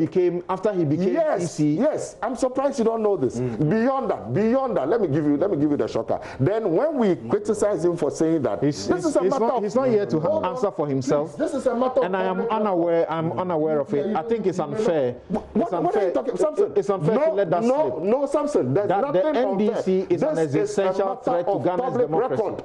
Please. It's a matter that he was censured publicly by the commissioner. Yes, you can check. You see, you are in shock. Okay. Beyond that, he even said that if we continue like that, then the EC will not supervise the internal elections of the NDC. Your people, your producers can get it. Okay, that is also confirmed to me that it's something that's been said. He said it. That I have not seen or heard that. So I am being very fair. That is the attitude and posture. You go to a PAC meeting, the general secretary smiles, he laughs and says, "Why are you laughing?" But that is not the issue. Is that the basis to accuse them of conspiracy? By the way, let me just... So, your question was that, why don't we come together? I'm saying there's a platform that gives us that opportunity. When we're going to do this biometric register. And that platform is shut. There were two committees, legal, technical, who were all involved. There was transparency, there was openness, there was consensus. Today, that platform is treated with contempt. Okay. So that is the context of my answer. Now let me come to my friend. There's an advisory board. So I didn't know whether he didn't know that there were 2 previous CIs that were withdrawn, and I'm saying that the reason why it was done was because we didn't have an input into it at IPAC. We would have detected all those mistakes and dealt with it. All right. Now he keeps on going on and on about they have performed very well and they don't need. I think on the substance you have made your point, and we have run out of time for this particular subject. That is not fair to me. No, it's very fair to you. No, let me round up, please. This is not. Do that in 1 minute. Let me round up. So this business about they've done so well and they don't need anything to rig. You people. In a by-election, please, in a by-election, Ayawaso West by-election. Did we rig 2016? Simple by-election. You needed talks. You had to shoot people. You had to shoot people for a by-election. Your president says, all die be die. Our president or your president? In this context, I'm speaking within a context. So he's their president. We are talking partisan here. You see? So they are ready to do anything. So did we to maintain power? That's number one. Number two, please stop this. It's deliberate. Please, okay. You add it to my point. Please. All right. So, and then you talk about going. Please stop this game. It's a game you are playing. No, I'm asking. I'm asking. Allow me to make my points, please. Are you afraid of the truth? You are afraid of the truth I'm speaking. Advocacy, this is where, public education, this is where we can awareness, and all this. Let's vote count. Was it a This is where we can end this discussion. I'm saying that I must. It does not make sense both the EC and the NIA within the past 2 months.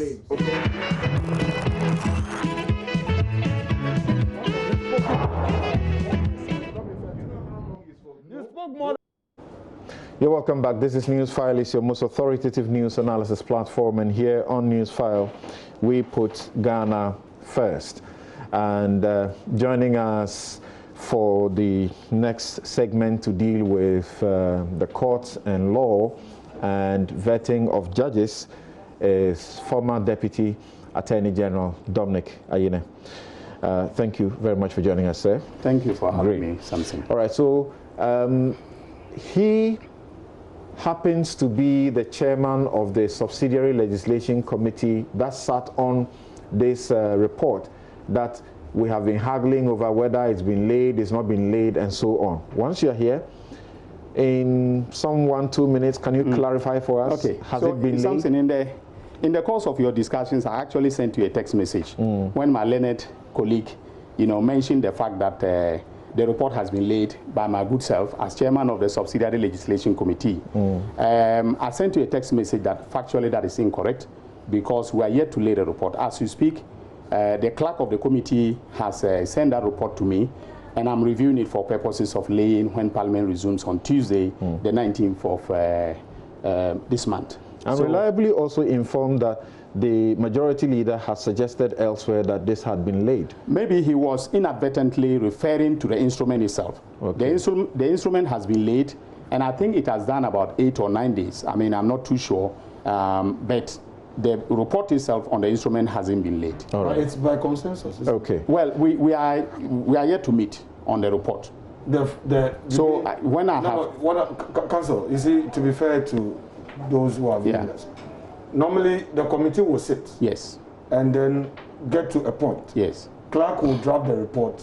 Chairman and committee clerk will sign. Yes. In essence, there is nothing of substance that is creating a division, as in majority report or minority report. But you do know that we come to that point in the third, step that you have described, which is that after the draft report has come, as chairman of the committee, I will call a meeting, and then, of course, the minority members and the majority members will all either come to a consensus, or if there is any... I believe that it is the record of the meeting. Yes. That the clerk would, write it a report. No, yes. We don't meet again as we do. As a committee. We do. We do. Okay. As far as we are concerned, we do. All right, so with let me share a few messages with you on the second issue that we discussed, and then we get to the courtroom. We get to the courtroom to deal with the three matters, and then the vetting of the judges that happened. And this is very instructive for the purposes of the discussion we have just had. An excerpt from the judgment that you referred to by Abu Ramadan and Evans Nemako, where the court said, quote, "The critical requirements which are clearly stated on the old voter registration card include the age and citizenship status of the applicant. It may indeed be legitimately argued that for all practical purposes, the old voter card is the best prima facie evidence of an applicant's eligibility under the CI 72. Certainly, if the holder were not qualified for registration as a voter, how did he or she come by a voter registration card under CI 12? The law then in force, as held by the court, reading the judgment by Georgina Wood in that case, the Chief Justice at the time. A couple more messages to share with you. So, Kweku Entry Boesiako says, does compilation of a new register or asking for specific IDs to be registered deny anybody their entitlement to be registered as a voter? That is a question that he asks. Right. And, okay, I'll take a quick break here, and then when we return, we will look at the issues regarding the three court judgments in the course of this week. Very significant judgment, perhaps maybe less than two significant judgments. So the Auditor General was convicted of contempt of court. What sort of contempt was it? But he was not sentenced. Then we also had the NCA case, where a certain Pegasus system, surveillance system, apparently was brought into the country, and the NCA's money, $4 million, had been advanced towards the purpose, but only $1 million was paid to an Israeli company, and the rest of the $3 million was being shared, allegedly. But when the case came up, the investigators were able to retrieve $1 million out of that amount of money. So as you know, some people have gone to jail for that, and their assets are also to be confiscated in a bid to get $3 million to add to give to the state. And then there was the eligibility of Martin Amidu. That case was taken by Dominic Ayene, sitting here himself, and the Supreme Court ruled, as it were, majority against his view, that once he was above retirement age 66, at the point where he took the job, he's not qualified. They said he's qualified. He's not an ordinary civil servant who must go on retirement like that. There's a majority decision that clearly disagree with the minority decision, or dissent that disagree with the majority decision. Which one of those positions do you belong to? And finally, we'll look at the vetting of the Supreme Court justices. High moral character and proving integrity. Which one of them do you think did not or does not make that cut? We'll be right back.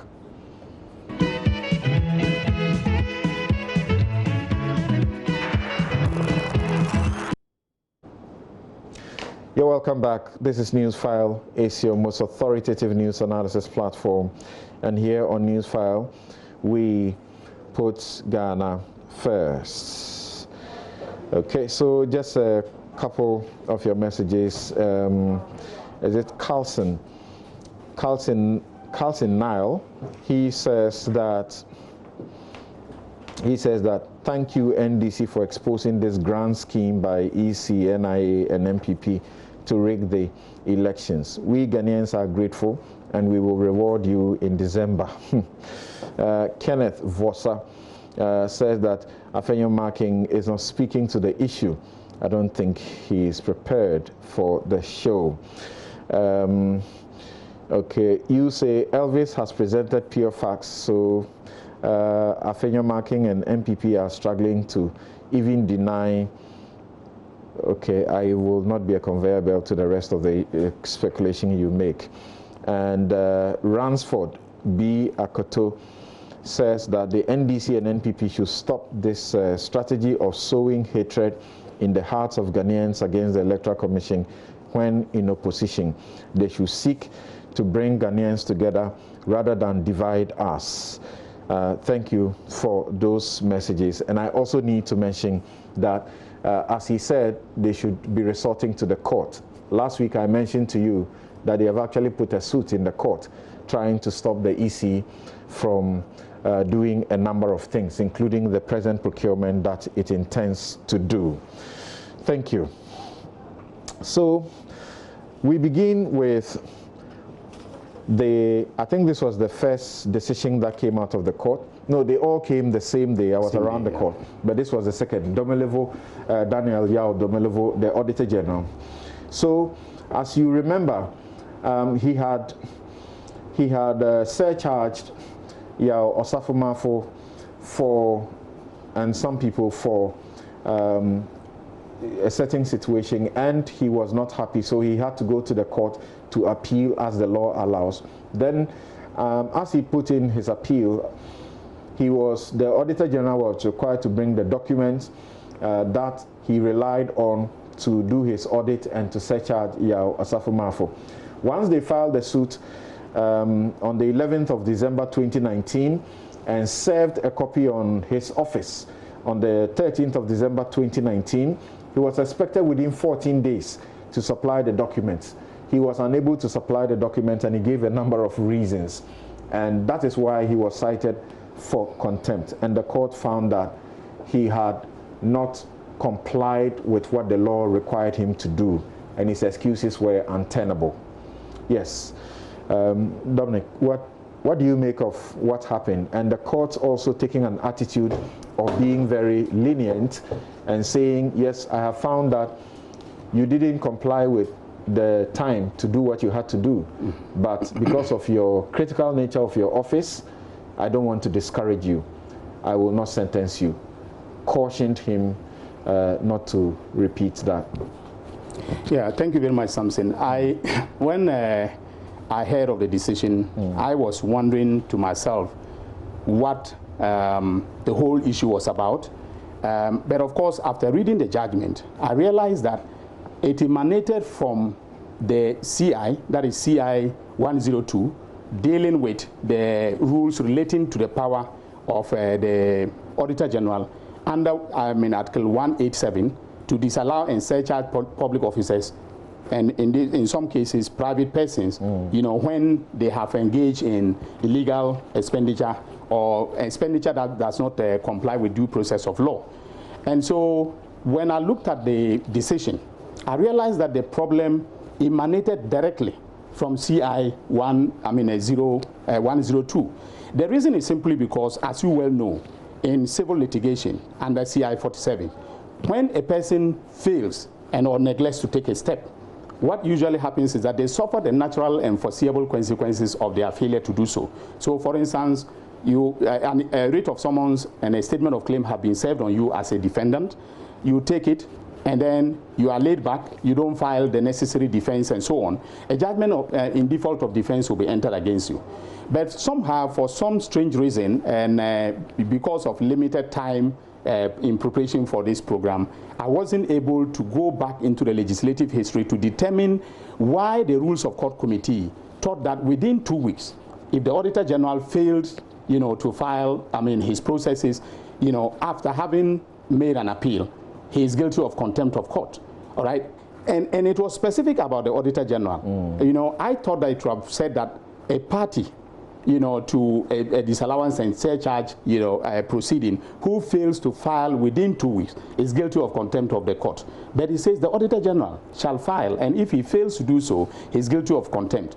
Well, the Auditor General's lawyers contended that that was an unconstitutional thing done by the Rules Committee. That is so. But the court said, for as long as that went through Parliament and has become law and has not been removed or struck out, even though there's a case in the Supreme Court seeking to strike that out, because his argument was that they have made a provision for criminal sanction and they are not allowed to do so.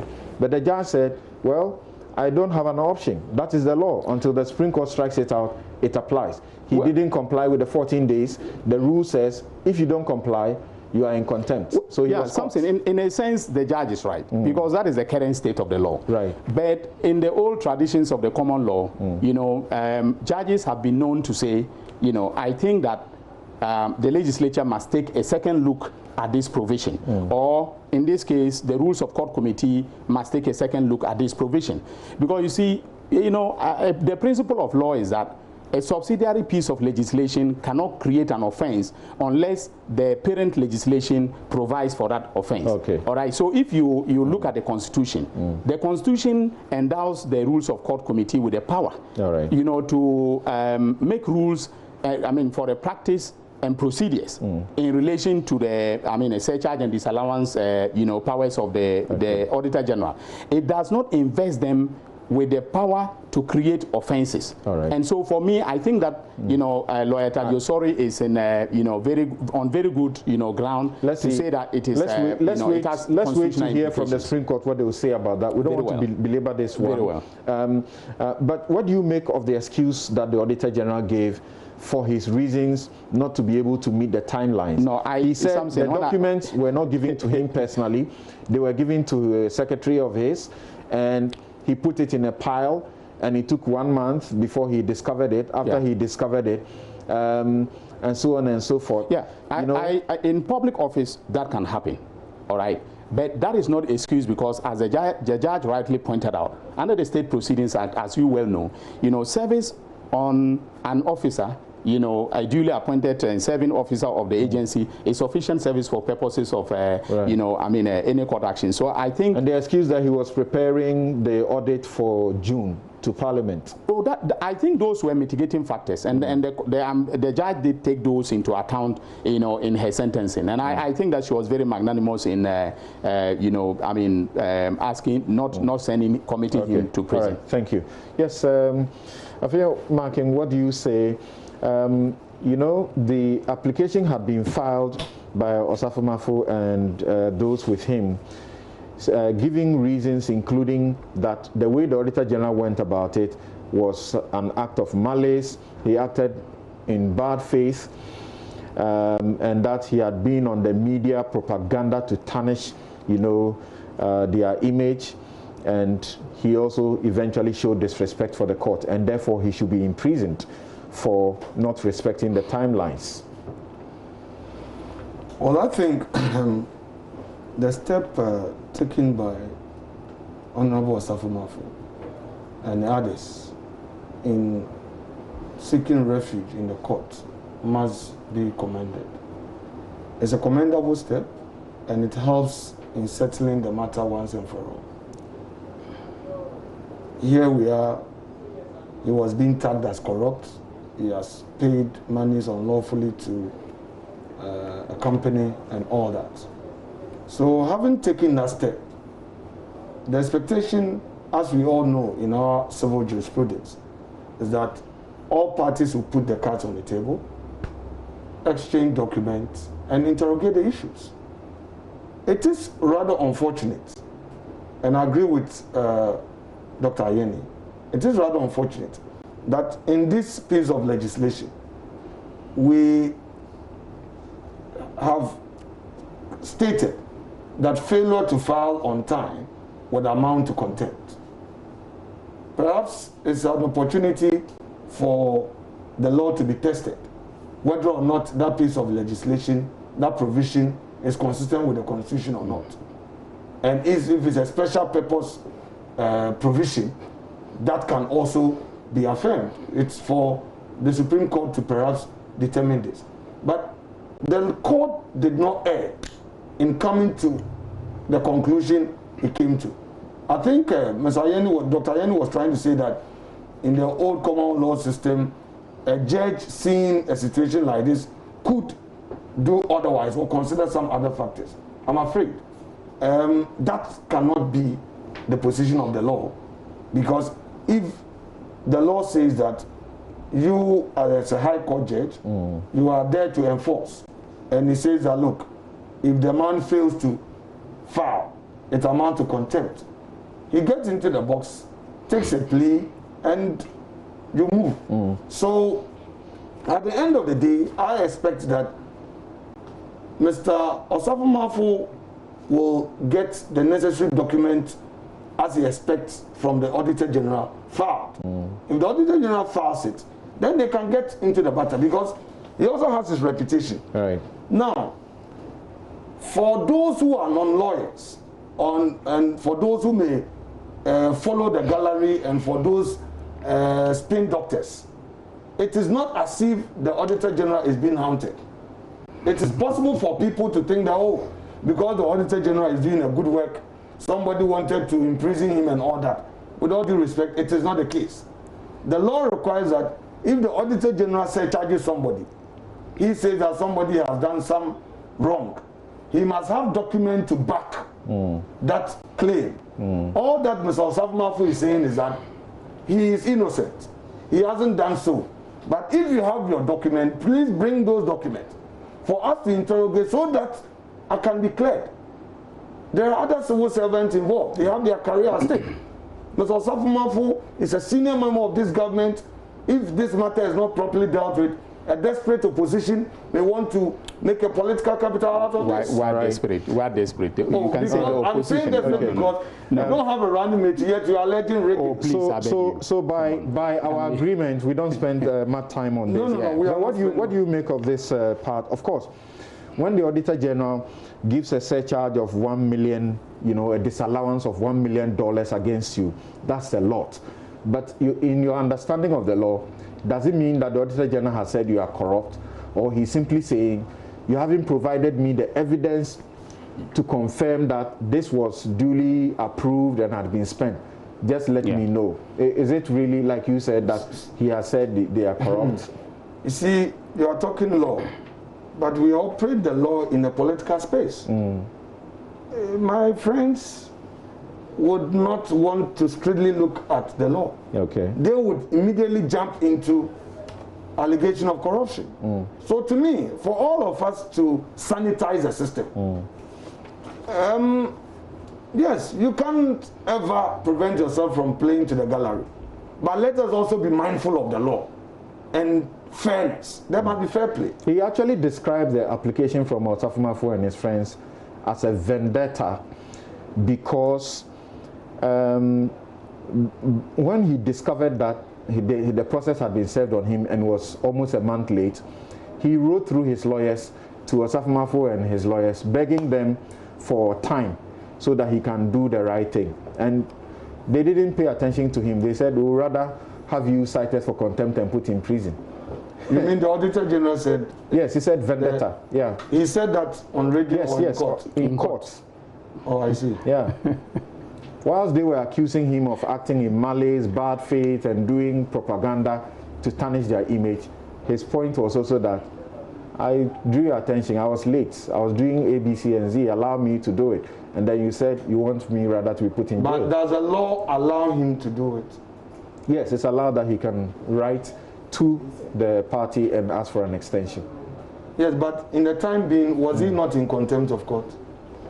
Yeah, clearly by the court ruling he was. Yes. No, not the court ruling. In the time being, he was in contempt of court. Okay. So how would that amount to vendetta? All right. All right. Okay.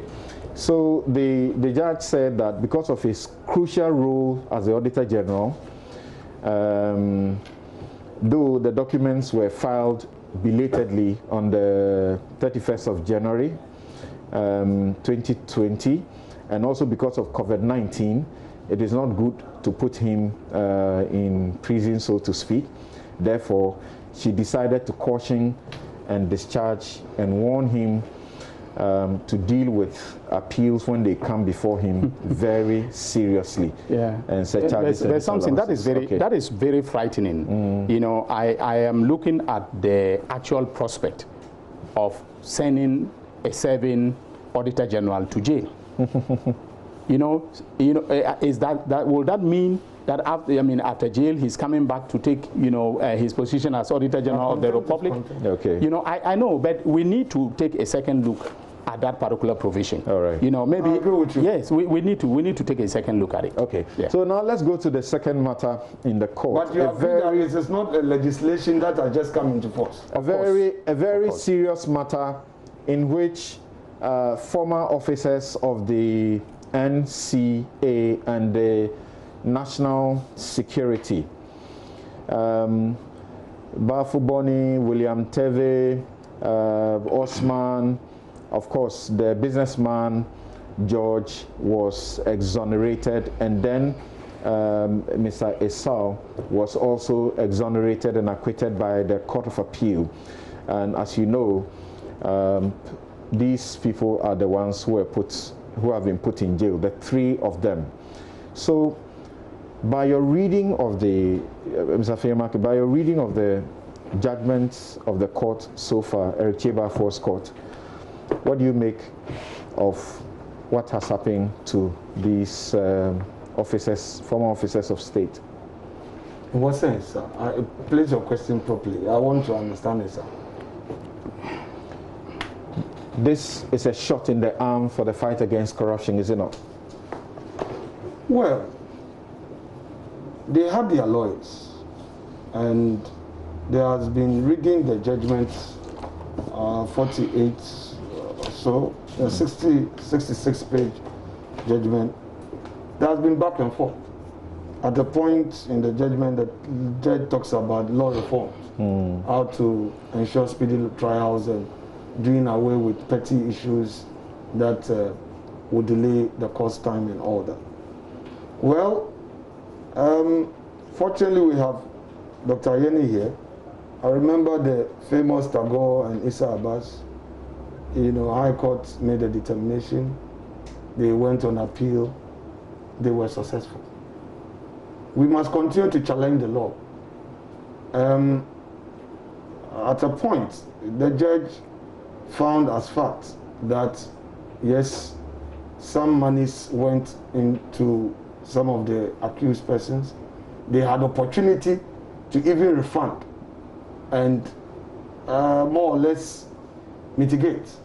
But that's William Teve, $200,000. Yes, yes, and this brings to mind this issue of plea bargain. Whether or not issues like this, if you are willing to get your lawyers to sit with the AG, you could possibly get away with non-custodial sentence. So it is a court, not a political party. I've heard some lawyers making their own commentary about this. I would urge them strongly that any disagreement thereof, they should quickly file the appeal and get the system running. Okay. It is the best way to go any day. You can make all the argument. Look at the people who sometimes follow us to court when we have a case, criminal matters. If they come to court today, they come to court tomorrow. When you are jailed, they won't go to Nsawo Mutu. Your lawyer will not go to Nsawo Mutu.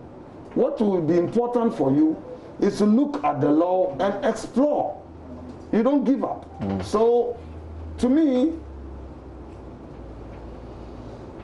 the people out there must not see this as a political issue.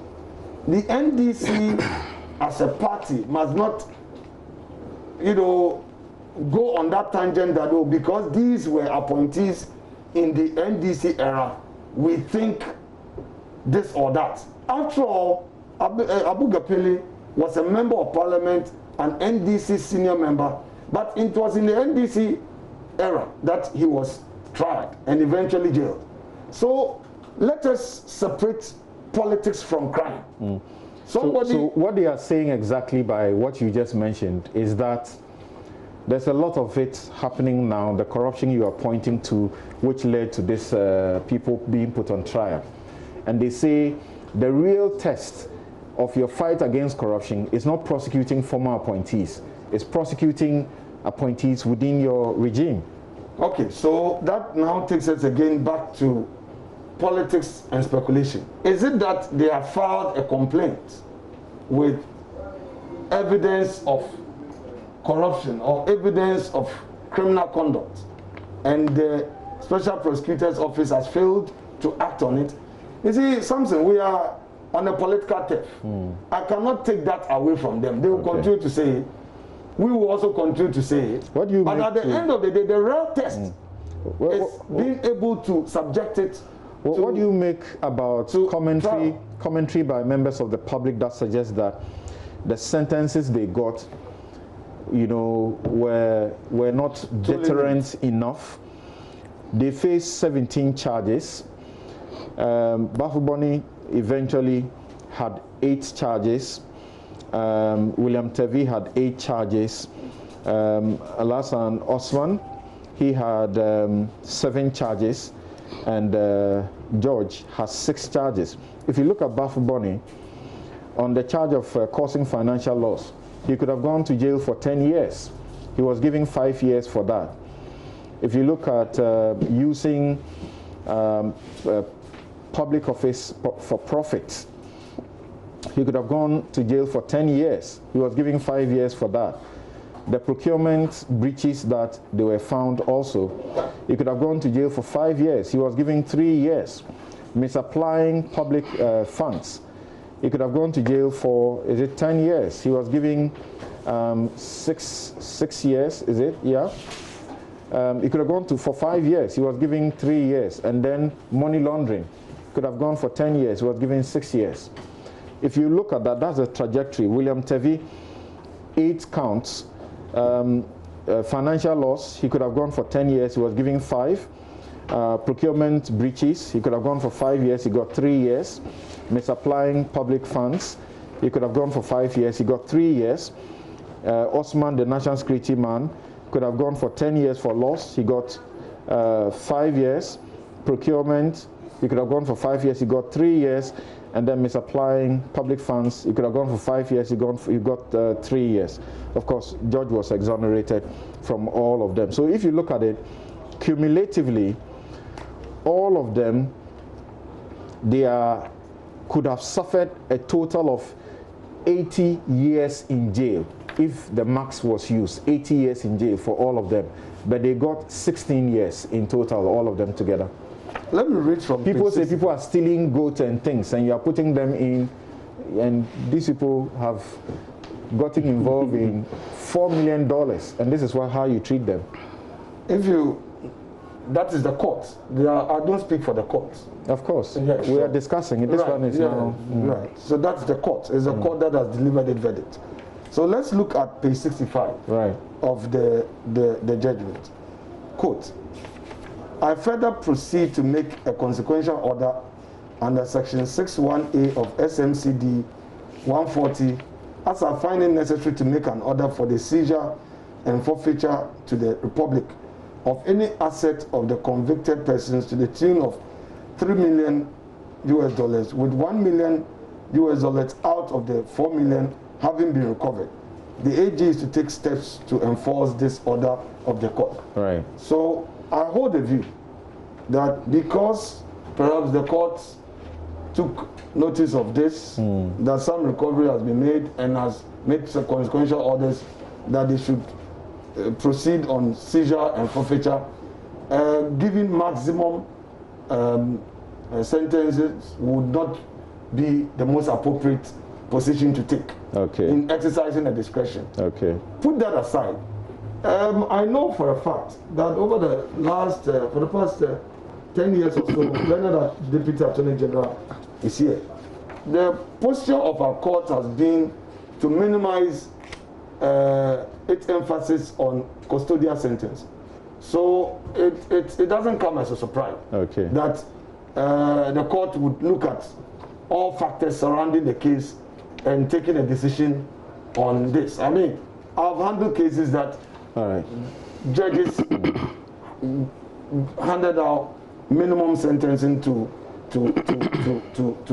the accused person. So Dominic, what do you say to the public who say, if you are poor, you know, you are treated badly by our system and the courts, but if you are rich and you are influential in society, you get treated with kid gloves. What do you say about that? He mentions that because you are retrieving the 3 million, that is a factor.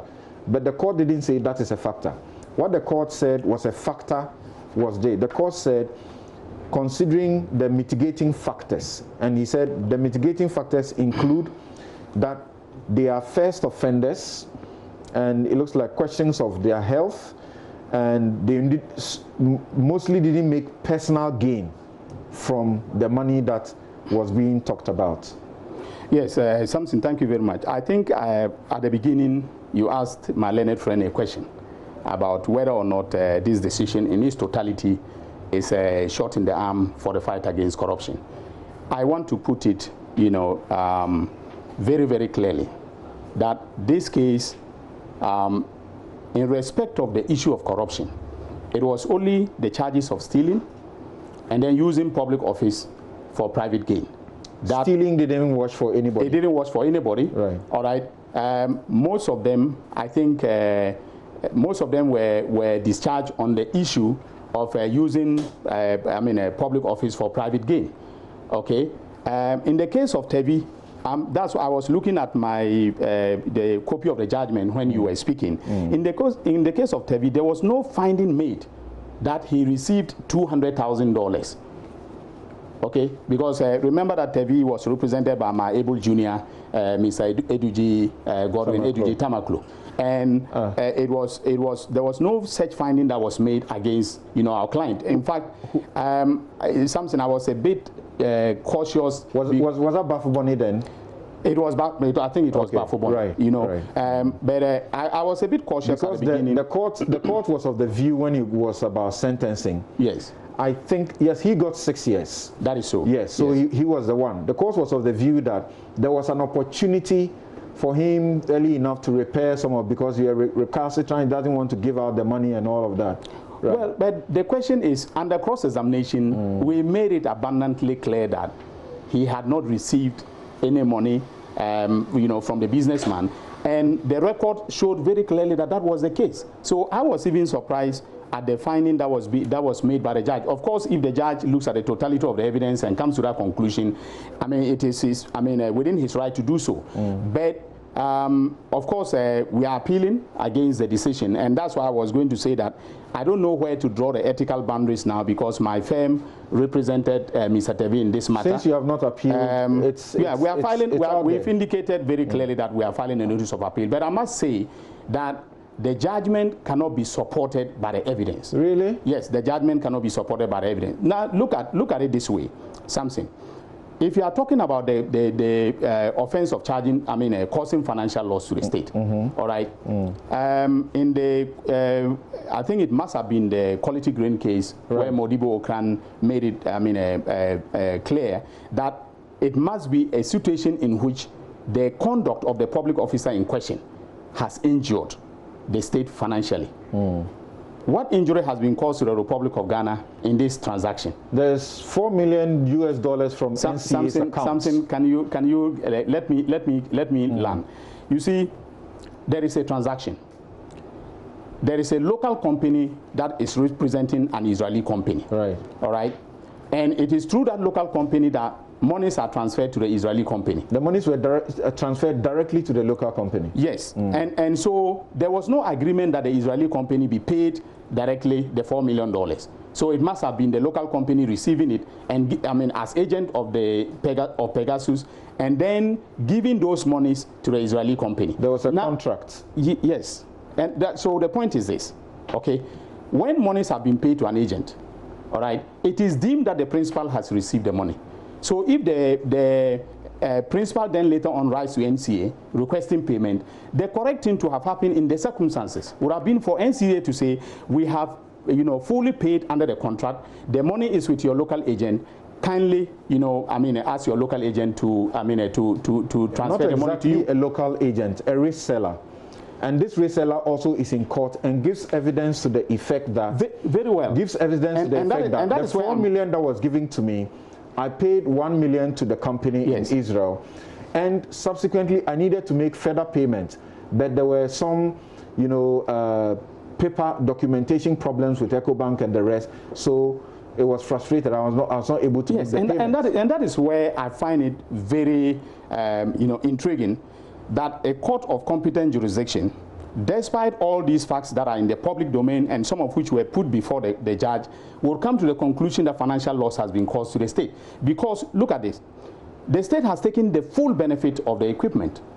As we speak now, the Pegasus system equipment is in the possession of the Republic of Ghana. So the Republic has taken the full consideration We'll interrogate that because the Deputy National Security Coordinator denies that there is any evidence of the existence of the system. Oh, he says there was no handing over notes. That shows that it's been handed to them. Of course, I mean this is politically disingenuous. But you are saying that in a situation where the state funds in the tune of $4 million have left the NCA's coffers. Right. There is no record of a discussion or institutional budgetary support for that money to move out. Yes. You have someone whose procurement threshold limit is just to buy paper and canopy toner for things, who says, you know, there was some exemption and I approve. He can't show the exemption for the approval. And there is no ratification of that money. There's no budget. There's nothing. It doesn't show. You are saying that's not causing loss? It's not exactly the case that there was no budget for it. Okay, that purchase featured in the budget of the NCA, I think for the year 2016. No. It did feature. No, the records were submitted to the court, and it didn't feature in any of the records. I mean, sorry, if I had you know, sufficient time, I would have brought the record that we have in our possession. The records were put in and the cross-examination, you know, by Mr. Tamaklo. All right. Did you conduct the case yourself? Or Tamaklo? Hold on. Tamaklo conducted the case. You were not involved at all. Sorry. I will take professional responsibility to the extent that he's my junior in chambers and that our law firm, you know, Ayina and Feli law offices represented the second accused person. But from the records that I have seen and read, okay, it is not true that the amount of $4 million for the purchase of the Pegasus system did not feature in the records of the NCA. They did feature. According to the court record, what you are referring to does not exist anywhere. They presented budgets 2016, 2015. All of those budgets, the amount for the purchase of the Pegasus system was not captured. That's the record of the court. Yeah. So what is the legal consequence of that? Because you see, you've given a fact pattern showing that, you know, there was no record of it, but that it was purchased. All right. What is the legal, you know, I mean, the probably legal, consequence of the lack of records? Okay, with relation to you know, the offense of causing financial loss to the state. The question is not if you say they have done something that has caused financial loss. I mean, So you are dealing with procurement breaches, for instance, all right.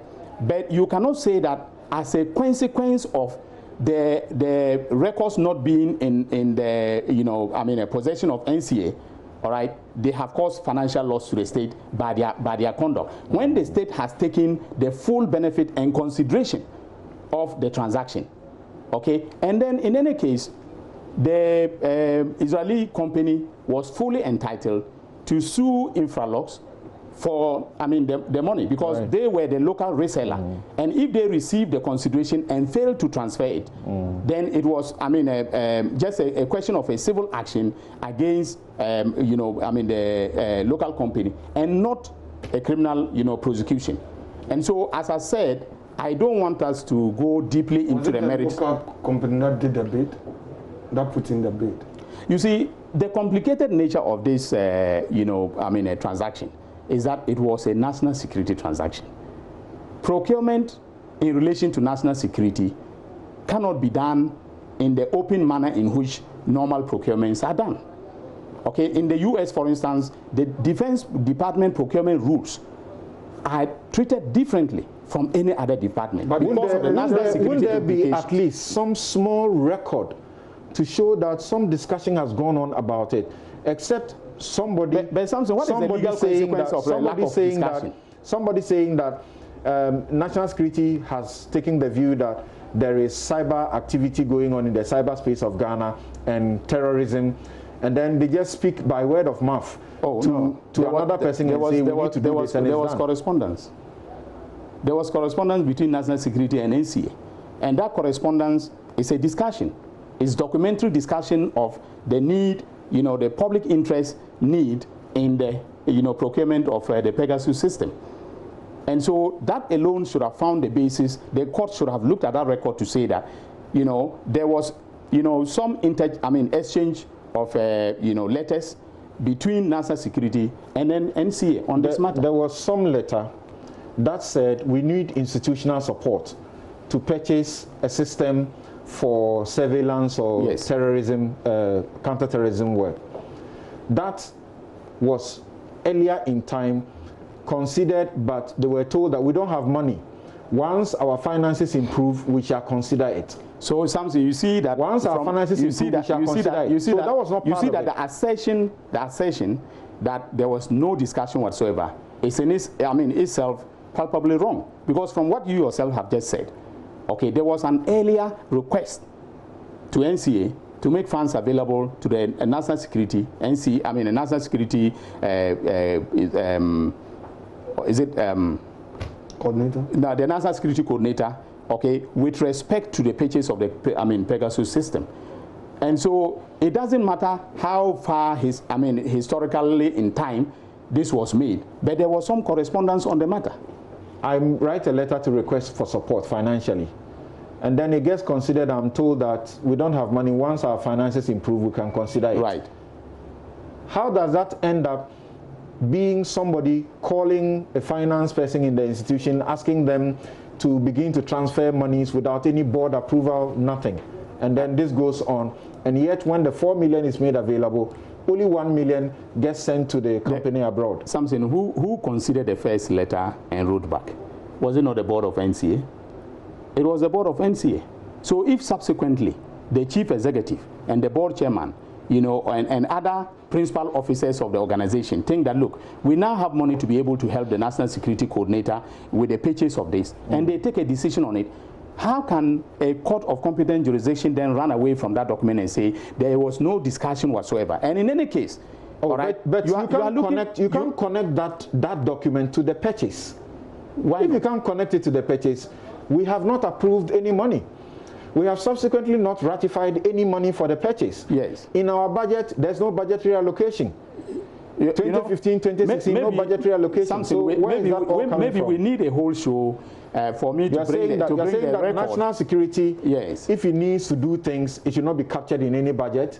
And that even the procurement process, interestingly, the procurement system, just one person meeting you somewhere and saying, let me say this system is good. You just say, bring money, we go buy it. It's something. Let me say this. You see, I am one person in Parliament, at committee, and so on. I have always argued for upholding the principles of probity and accountability, and for transparency in public transactions. But I am also someone who takes state secrets and state confidentiality very, very seriously. And so for me, I have always argued that even the Defense and Interior Committee, their budget hearings should not be public. Their submission of reports, especially if they concern procurement of security, surveillance equipment and so on, should not be in public. Because you see, now we have a very sophisticated, criminal, we have very sophisticated criminals in the system. So if you, for instance, say that, oh, you know what, I am going to procure a Pegasus system in order to, conduct, a surveillance.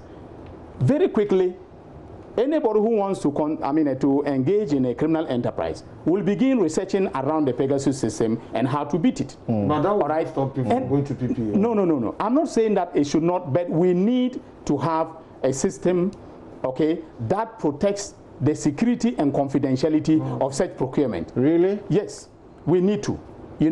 you know, parliamentary committees can meet in camera. And again, let's not forget that it becomes clear by way of the facts that you are procuring a Pegasus system, and the Pegasus system, if you check, it is that system that is able to stay wherever it is installed and remotely interfere with your private communication, even your WhatsApp, and remotely interfere with all your documentations on your communication system. Yes.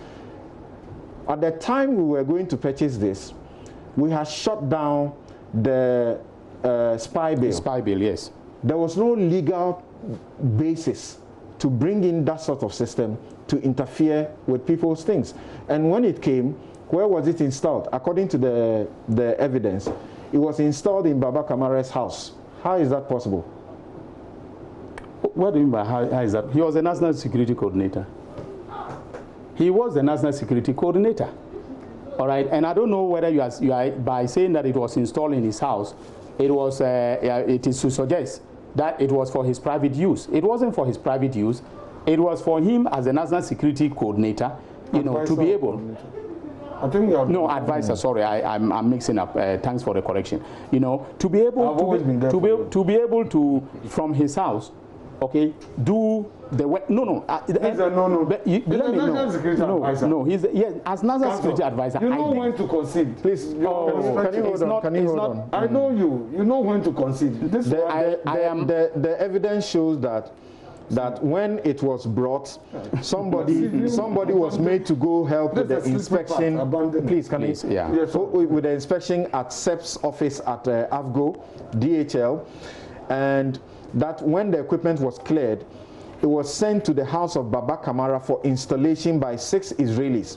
The equipment after its installation was confirmed by him to Bafuboni that it was successful. The court then asked the question of the Duncan Opari, the Deputy National Security Coordinator now, and he testifies that the inventory of equipment at the National Security Secretariat did not show that it had such an equipment for cyber security, not having received any handing over notes.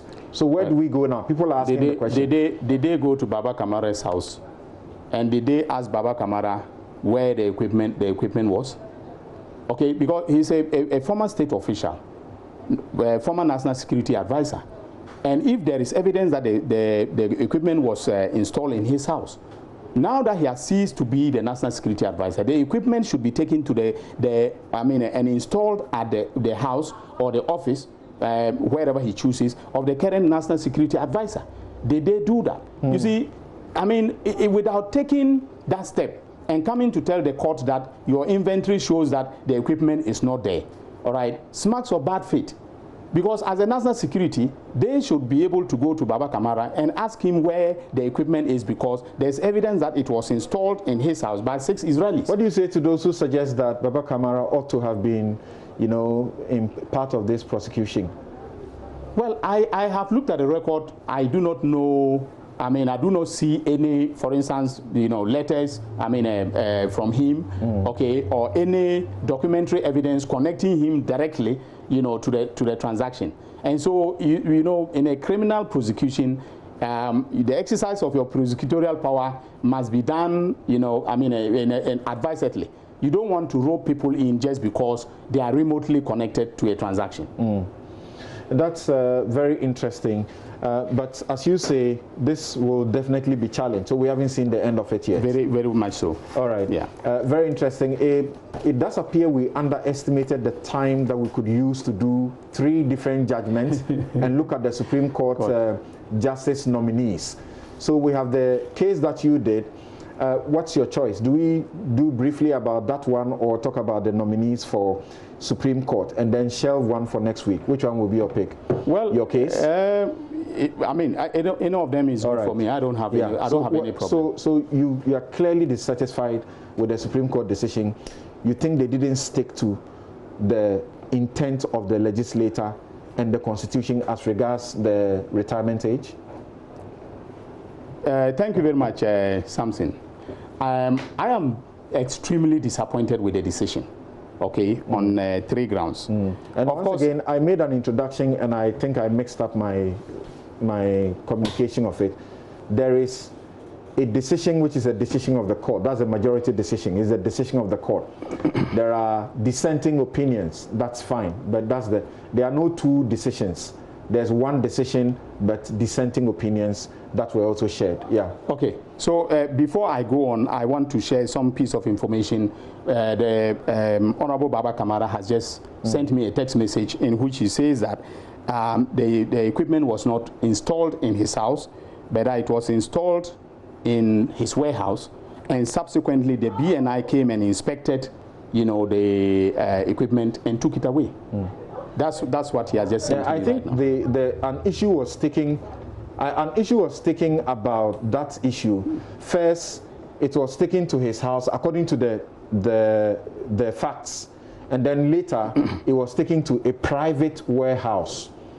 The question now I think we should all be asking is, where is this machine which has the capacity, the capability to illegally surveil all of us and interfere with our private communication? I think people can answer that question. I think we can leave the Martin Amidu judgment and the judges matter for next week. Yes. Okay.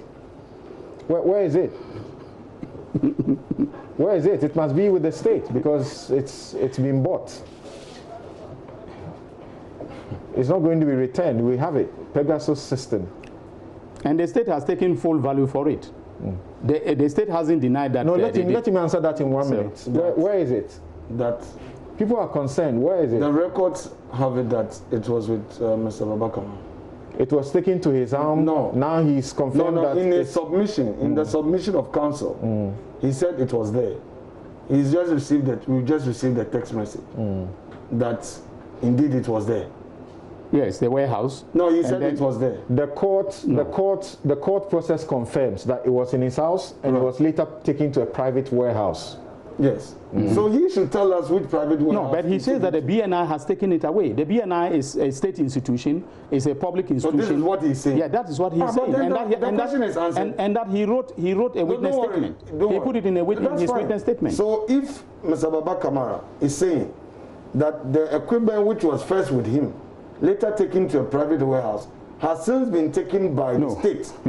You are mischaracterizing the So you said that Mr. Baba Kamara has confirmed through a text message that the equipment which is the government using it, or the government is not using it? The court record was with him.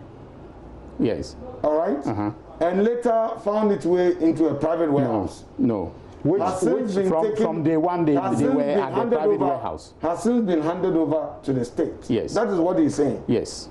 That is what he's saying. Yes, that's what he has said. And he put in a witness statement. Yeah. Right. Okay. So how can we have something which the law does not allow us to keep? What are we doing with it? Are we checking on people in this country illegally? Okay, Afenyo says he will not respond to me. On national security grounds. Okay, thank you very much. Unfortunately, this is where we can end the discussion. So we have 2 other issues, the Supreme Court judges and the Ayine decision and its implications. We will hope that Dr. Ayine will will be gracious to grant us time next week so that we can deal with it. Thank you all very much. My guests have been Dr. Dominic Ayine and Afenyo Markin. Thank you all.